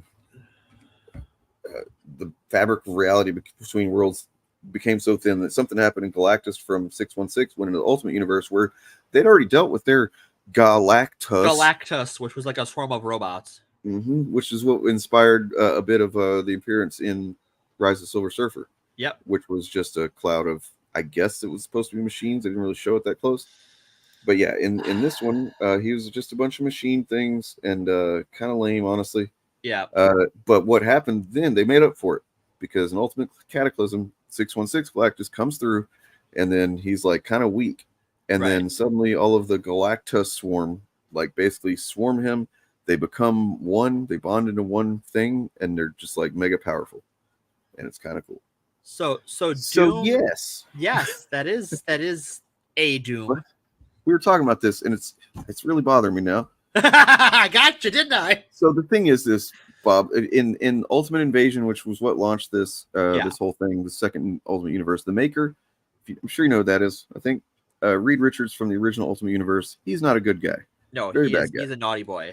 He escaped from the prison that he was in the 616, partially by having a guy like essentially implode or something like that. I don't know. It was it's a whole thing, but Reed Ultimate Invasion is pretty good. He wanted to go. I think he wanted to go back to his world, or no, he realized that his world was gone. He realized that he could not go back to his 1610. He went to Miles Morales first, which I thought was interesting. He actually was like, "Hey, do you want to go?" And he's like, "No, dude, that's stupid." Right? I'm not going anywhere with you. He's like, "All right." So he goes, and the heroes try and catch him, but they don't, because he's just a clever motherfucker. And he goes to this other universe where presumably things mostly would have played out about the same as the 616, but he went back in time. And so like he went to where Peter Parker was at school on the the science trip, and he, right as the spider's about to bite him, he kills the spider. Yeah. And he's like, oh man, that could have really messed you up, you know. And so that's essentially what he does with almost every superhero, is he goes through and prevents them from becoming superheroes. Right. It seems like one exception is he's preventing them from being a hero, but like Hulk, Banner, did get gamified to some, I don't know, like how that the played out. one major difference we know about is he didn't stop Captain America from becoming Captain America, but nobody even remembers there being a Captain America. He didn't go back that far, I think was what it was. Right. And so he kind of just figured if I'm going to stop the Avengers from existing, they're never going to find them. Right. Or some shit. And yeah, but the thing is that Iron Lad figured it out. Iron Lad being Tony Stark. Yeah. And he's got a good relationship with his dad, who is actually Iron Man first. Yep. His dad, kind of gets taken down temporarily with the Maker, and anyway. So basically, Iron Lad realizes that this world is not the way it's supposed to be, because the Maker has set up this whole world with a kind of a council of people that are overseeing. Yeah. So the people that are on the council are really interesting. I can't wait to kind of explore. Yeah, because Colossus and Magic are on the council. Yeah, Colossus and Magic, and then you got a goddamn Moon. Well, not Moon Knight, but Khonshu and Ra. Khonshu and Ra. They're You two have characters. Captain Britain, who's a French guy. Yeah. And they are essentially like the regional managers of the countries for Maker, who is really just the ruler of the world, but nobody knows that. For anybody in the public, essentially they think that these people are their leaders, right? And they do things like coordinate having certain wars take place at certain intervals to kind of keep people in a certain state of disarray or whatever. And it's kind of evil. And Hickman's kind of saying something about how he kind of sees the world, I think, in real life too, with that way he did that. Nonetheless, the Maker, what he did with Reed Richards of that universe is he essentially just kind of captured him, stuck him in a fucking room, and put Doom armor on him so that nobody could see what he looks like, because he looks just like the Maker, except for the Maker's got some scars. Nonetheless, and he put him in that armor and he kept him there tinkering away, working on shit. He didn't know anything, and then eventually he did. And so now he's working with Iron Lad and all these other Avengers that are trying to get an Avengers team together before the Maker's Dome opens in 15 months now. And then what happens at the end of Ultimate Invasion is that Iron Man and War Machine and the Maker and what appears to be like Ultimate Kang the Conqueror get stuck on like a three-way war, and they shut the Maker's city, his personal city, in a time dilation bubble that is going to, on the outside, last 18 months, and on the inside is going to last an insane amount of time. Some hundreds or thousands of years or something like that. No one knows what's going to come out. And so basically the whole thing is where I got stuck yesterday talking to Morgan in Discord. Was like, wait a second, why does he call himself Doom? Because he refers to himself as Doom. But he's not being a bad guy. He's actually very helpful, and he's helping support, create this Ultimates team. I do think they're going to end up calling themselves the Avengers, though. I think so. Yeah, I think they're going to be the Ultimate Avengers. And so, but then I was like, wait a second. So why is he still wearing the mask? I mean, I guess if we remember that he doesn't probably have a lot of context for who Dr. Doom is. Right. So he doesn't even realize the significance maybe of it, but he has to by now because they have all this information. I don't know. Yeah. It's wild, man. It's wild. But I had the observation that what if, because one of the things that the Maker did was kill the Fantastic Four before they were the Fantastic Four. Seemingly, but maybe not. So then he says he captured Reed. What if that's not Reed? What if that is Doom? You really fucked me up doing that, man. I'm sorry, but also it's you're okay. welcome. No, I love it. But still, it's just really tantalizing piece of the story. Excuse me. So here's Captain America in issue 2, looking through the history of how things played out. With the Maker's world. And things are a bit different. What you start there's to no see. United States. No, it's what I don't know. It's a bunch of words that Midas says. So here's union of where the something, Maker goes and meets. He goes to the moon, then he goes and meets JFK. Yeah. Then he, has JFK kicked out of the White House. There's no president after that. It's all kind of like interspersed here with like the Ultimates, kind of who are doing a invading the White cease House. White House because there's a bad guy there living there with his feet propped up and shit. Oh, Yeah. Midas. He's got a gold-plated version of the original Iron Man armor. Yeah. Oh, look. Apparently, Galactus did show up here, and Maker, I guess, reasoned with him. I don't know. I can imagine the Maker saying just something specific, and Galactus being like, "Bye, bye, I'm out, like, outie." It's like, oh, I didn't realize. Yeah, sorry. Excuse me, sir. Oh, you're closed. Okay. I'll find somewhere else to eat. And then you get more history here. This is I saw Bob Organized Chaos was looking at this the other day. I don't think he realized what this was. That's the Savage Land, I believe. I think so. And instead of thriving with living dinosaurs, it's like just a a fucking it's a polluted shithole.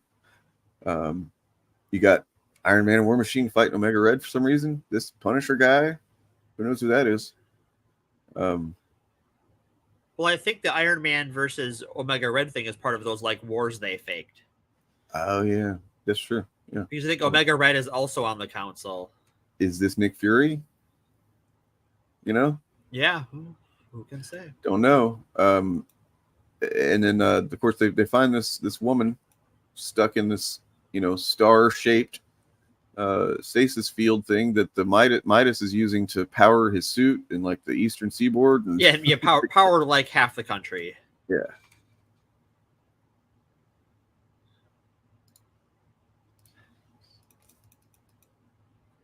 You expect my reasoning and leave me to my own devices? Well, no, I mean, so have you read it yet, Harlan?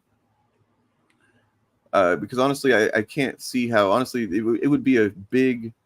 I think it would be a big fuck up to not seize on that the way that they've been setting the story up in this version of the characters. Because the thing with this group of characters is they all have a reason to want retribution on the Maker. Like, so revenge and avenging what's been lost is a huge theme of the characters. So I could see calling them the Avengers at some point. But more than that, it's also like about creating a better, like literal better world in those conditions that have been, exploited, right? Like, so yeah, this is a perfect example. This is when I realized it in this last issue, because so the girl that's in the thing here, of course, it's America Chavez, and they've had her in here for quite a while, just kind of exploiting her, and they finally get her out of there after he breaks Midas's neck. He's like, and this is in the original Ultimates. Captain America was famous for saying, "Does this A look like? Or does this look like a S for France on my head?" Yeah, and it's pretty corny and it's very jingoistic and it's kind of lame. But it was definitely a representation of the time. It is a very 2003 United States. So I feel like I'm hoping that this is more representative of how things are now. I hope so. What he says to her when he gets her out is he says, "A great injustice was done to you, but things will be better now."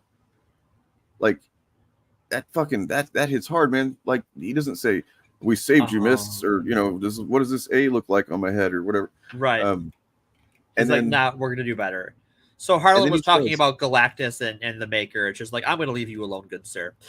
Oh, I see. Gotcha. Yeah. And he asks her, "What is your name? Can you say your name?" And America. And they're literally fucking walking out of the fucking burning White House. Yeah. So cool. This is doing something for me right here. I don't know. It's just like when She-Hulk carried that guy. I was like, oh, something's awakening in me. Anyway. But yeah, so and then the newest issue, it's that times 10. Like just this they come across this island that they expect to meet a bunch of Hulks, like an army of Hulks. And that's what it was marketed as. And I was like, oh shit, bunch of Hulks, let's go. They get there, and that's not what you'd expect at all. It's actually a bunch of really fucking mutilated, damaged, genetically, fucked up through gamma radiation people. Like one person that's just a nervous system and a brain and eyes walking around. in constant agony. There's another there's a Hulkish type monster character that whenever they fight it and then it kind of calms down, it just reverts into the form of a goddamn baby. Yeah. That apparently ripped its parents apart at some point, and so they've got some Hulk type powers and stuff like that, a couple of them, but there's a big cost for it, and it has to do with gamma testing that they've been doing. There's allegories there. But basically, it's all like what it really is like this, like taking the American, like our nuclear weapons testing in the Pacific and bringing that comics element to it, but not in like a superhero comic way, in like a horror comic way.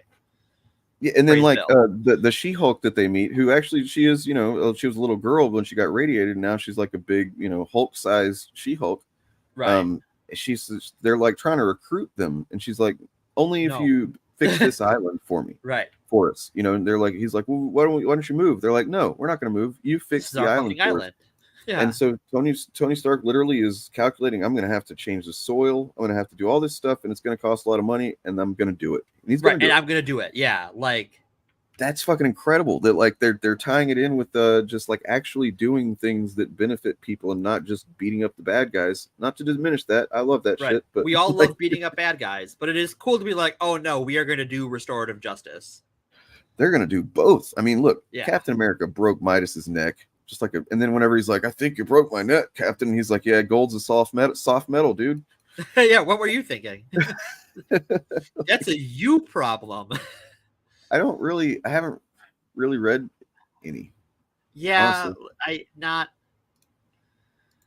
That's nothing against them. I just, for one thing, they're not readily available for me to get. Yeah. I don't imagine we have the access to those the same way that you might to, I don't know if you're in. Like the closest would be like some of the Marvel UK stuff, or like the Transformers comics from like the 80s. Yeah. Death's Head 2. That'd be it. That's one of the first Marvel comics I ever read. Was Death's Head 2. I don't know if you ever heard of that. I have not. That's from Marvel UK's imprint that they had back in the early 90s. Nice. Yeah, I'll show you Death's Head 2 because this guy really left a mark on me as a little kid. Like before I was into superheroes or anything, this thing was like, oh shit. And I have every issue of them now that I got a few years ago. Had to fill out my childhood dream having that stuff. Oh, you know what I have read a bunch of is Judge Dredd. Oh yeah, that's true. Yes. Yeah. Judge Dredd would be one of the ones. I've read a fair bit of 82,000, but mostly Judge Dredd is the one I remember because my friend has bought collected editions. So Death's Head was a character from Marvel UK that was just like a robot that was designed to, I guess, kill and shit. Sure, like you do. Death's Head, right? That's kind of a cool name. Yeah. Kind of maybe potentially sexual if you think about it too hard. I don't know. God damn it, Dane. It's like Death's getting head. What? You had to make it weird. So here's Death's Head. I'll show you this one, and then we're gonna get out of here. All right. We are not talking about the Stallone Judge Dredd movie. This is not the one that I fell in love with. This is just the original. I'd never heard of any of them. Whenever I heard of Death's Head 2, okay, fine, whatever, But this was totally 80s style, and actually spun out of Transformers technically. Oh, interesting. So this was related to ROM. ROM the Space Knight. Yeah. Okay, so there's Death's Head. But then in the early 90s, things got a little bit more extreme, as you all know. Right. That's why they said, you know what, this is not working. We got to have Death's Head 2. And this guy, oh my God, being obsessed with this character's design when I was like 9 years old, dude. You beautiful man.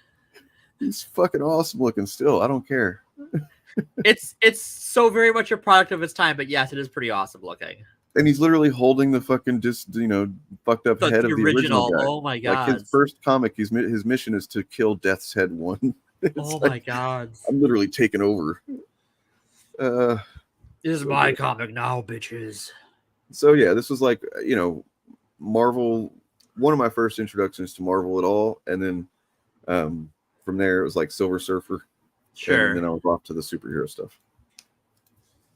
Anyways, by the way, speaking of Predator, I got from Comixology or Kindle, whatever, this Ed Brisson Predator run from recently under Marvel.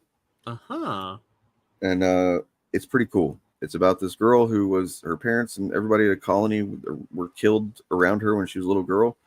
Now it's 15 years later, and she's literally hunting predators, wearing their armor and using their weapons and shit. Oh fuck, that's metal. It is. It's pretty cool. That's She's metal like, I'm as gonna hell. find the one that got, the one that killed my family. And nope, that's not it, because she knows that it's got 3 mandibles instead of 4, because she cut one off when she was a little kid. Oh, that's cool. So she's just going around calling them, summoning them. They come, she fucking kills them. And she's like, nope, that's not it. Blow up their ship. Let's go to the next one. Oh god. It is pretty awesome. That's cool. Must That's resist. I don't get that. I don't get it either. Sorry. All right. You're gonna have to explain the joke. I'm sorry. Predator ripoff. No, it's not. No, it's not. I mean, it's a cyborg. It's not even an alien. It's a cyborg that has that's like a flesh mask that it's wearing, kind of thing. I think it's wearing Death Head 1's face. Kind of, but no, because that's it. I don't remember. I'm not sure. But like if you look at this first miniseries that this is, 4 issues, every single cover after this one has some major Marvel hero guest star. Like every issue. So there's like a Mr. Fantastic, there's a Wolverine, I think there's a Spider-Man one. So that's pretty cool. That is pretty cool. Softback trade paper, baby. I don't know if they make that for this, but if they do, I need to get that shit, because everybody knows the best. You are all about the softback trade papers. The absolute best format is where's it at? Shit. Well, the nice thing about softback trade papers is they don't current fucking day us. That's true. I mean, I have sometimes never once been current fucking dayed by a softback. Oh god, you know what I remembered yesterday? And I said this in Discord. Hickman's gonna bub. Oh yeah, you did. Very soon, Hickman's bubbing. Oh, when does that come out? So Wolverine's Revenge is what it's called. I think it's drawn by Greg Capullo. Oh damn. Yeah, that's crazy. And apparently it's very good. I saw somebody had read an advanced copy. Ooh, spicy. So I think it must come out soonish. I know PR isn't here to remind me to buy Deadpool this week, but I'm sure he'll remind me to buy Deadpool this week, because he always does, which I appreciate because I have shit going on. And then you don't do it, right? No, I usually do it. Oh, okay. I'm enjoying the current Deadpool run. It's actually really good. It's fun. I mean, yeah, it's let's see. Oh, wait. Cover date October. So when the hell does it actually come out though? The classic, the cover date is this, and the publication date is this, but when it actually comes out is a third different unrelated date. So because fuck you, it's publishing. Anyway, yeah, it's called goddamn Wolverine's Revenge. I don't love the cover. I don't love so far what I've seen of what Capullo's doing, but maybe in the story it'll be better. Sure. Oh, there's some really cool variants though. Okay, I gotta get off the stream. All right, you get off the stream. Go fap to Wolverine. I'm gonna fap. I'm gonna do it. I'm gonna bub. He's gonna bub. He's gonna bub. All right. All right, folks. You guys have a lovely one. Consider checking out Kimmy Cosmic at Kickstarter and supporting that. Support good comics if you have the ability to do so. And I know that it looks like a just like a little kids comic or something, but it's it is, but it's also not. So it's all ages book. I read the first issue. It's very good, very enjoyable, lighthearted, but also just earnest. There's a sincerity to it, and it's just sometimes it's nice to read something that's got a little bit of a good heart to it. Yeah. It also worked great as a gift. So that's my pitch for you there. Also, what makes us a great gift is if you've enjoyed this stream and want to give me a birthday gift, you can give money to Dane at patreon.com/actualfandom. Which I will then give to Morgan. Yeah, that's so. If anybody that joins today or tomorrow or anything, that's gonna money goes right to Morgan. So, eventually. All right. Here we go. All right. Okay, yeah. I dreamed I saw my maternal grandmother sitting by the bank of a swimming pool, which was also a river. Her genital region was exposed dimly. It had the appearance of a thick mat of hair. You should hit like if you're watching, if you're gaining anything out of this, even if you're gaining a feeling of like disgust and resentment and how dare this fucking communist, fucking liberal, fucking radical leftist, fucking Antifa, BLM, fucking all those words that you don't really know what they mean, but you know they fucking not good. If you feel anything like that, hit like or hit the downvote. I don't know. I don't fucking care, man. Just engage with this goddamn video, please.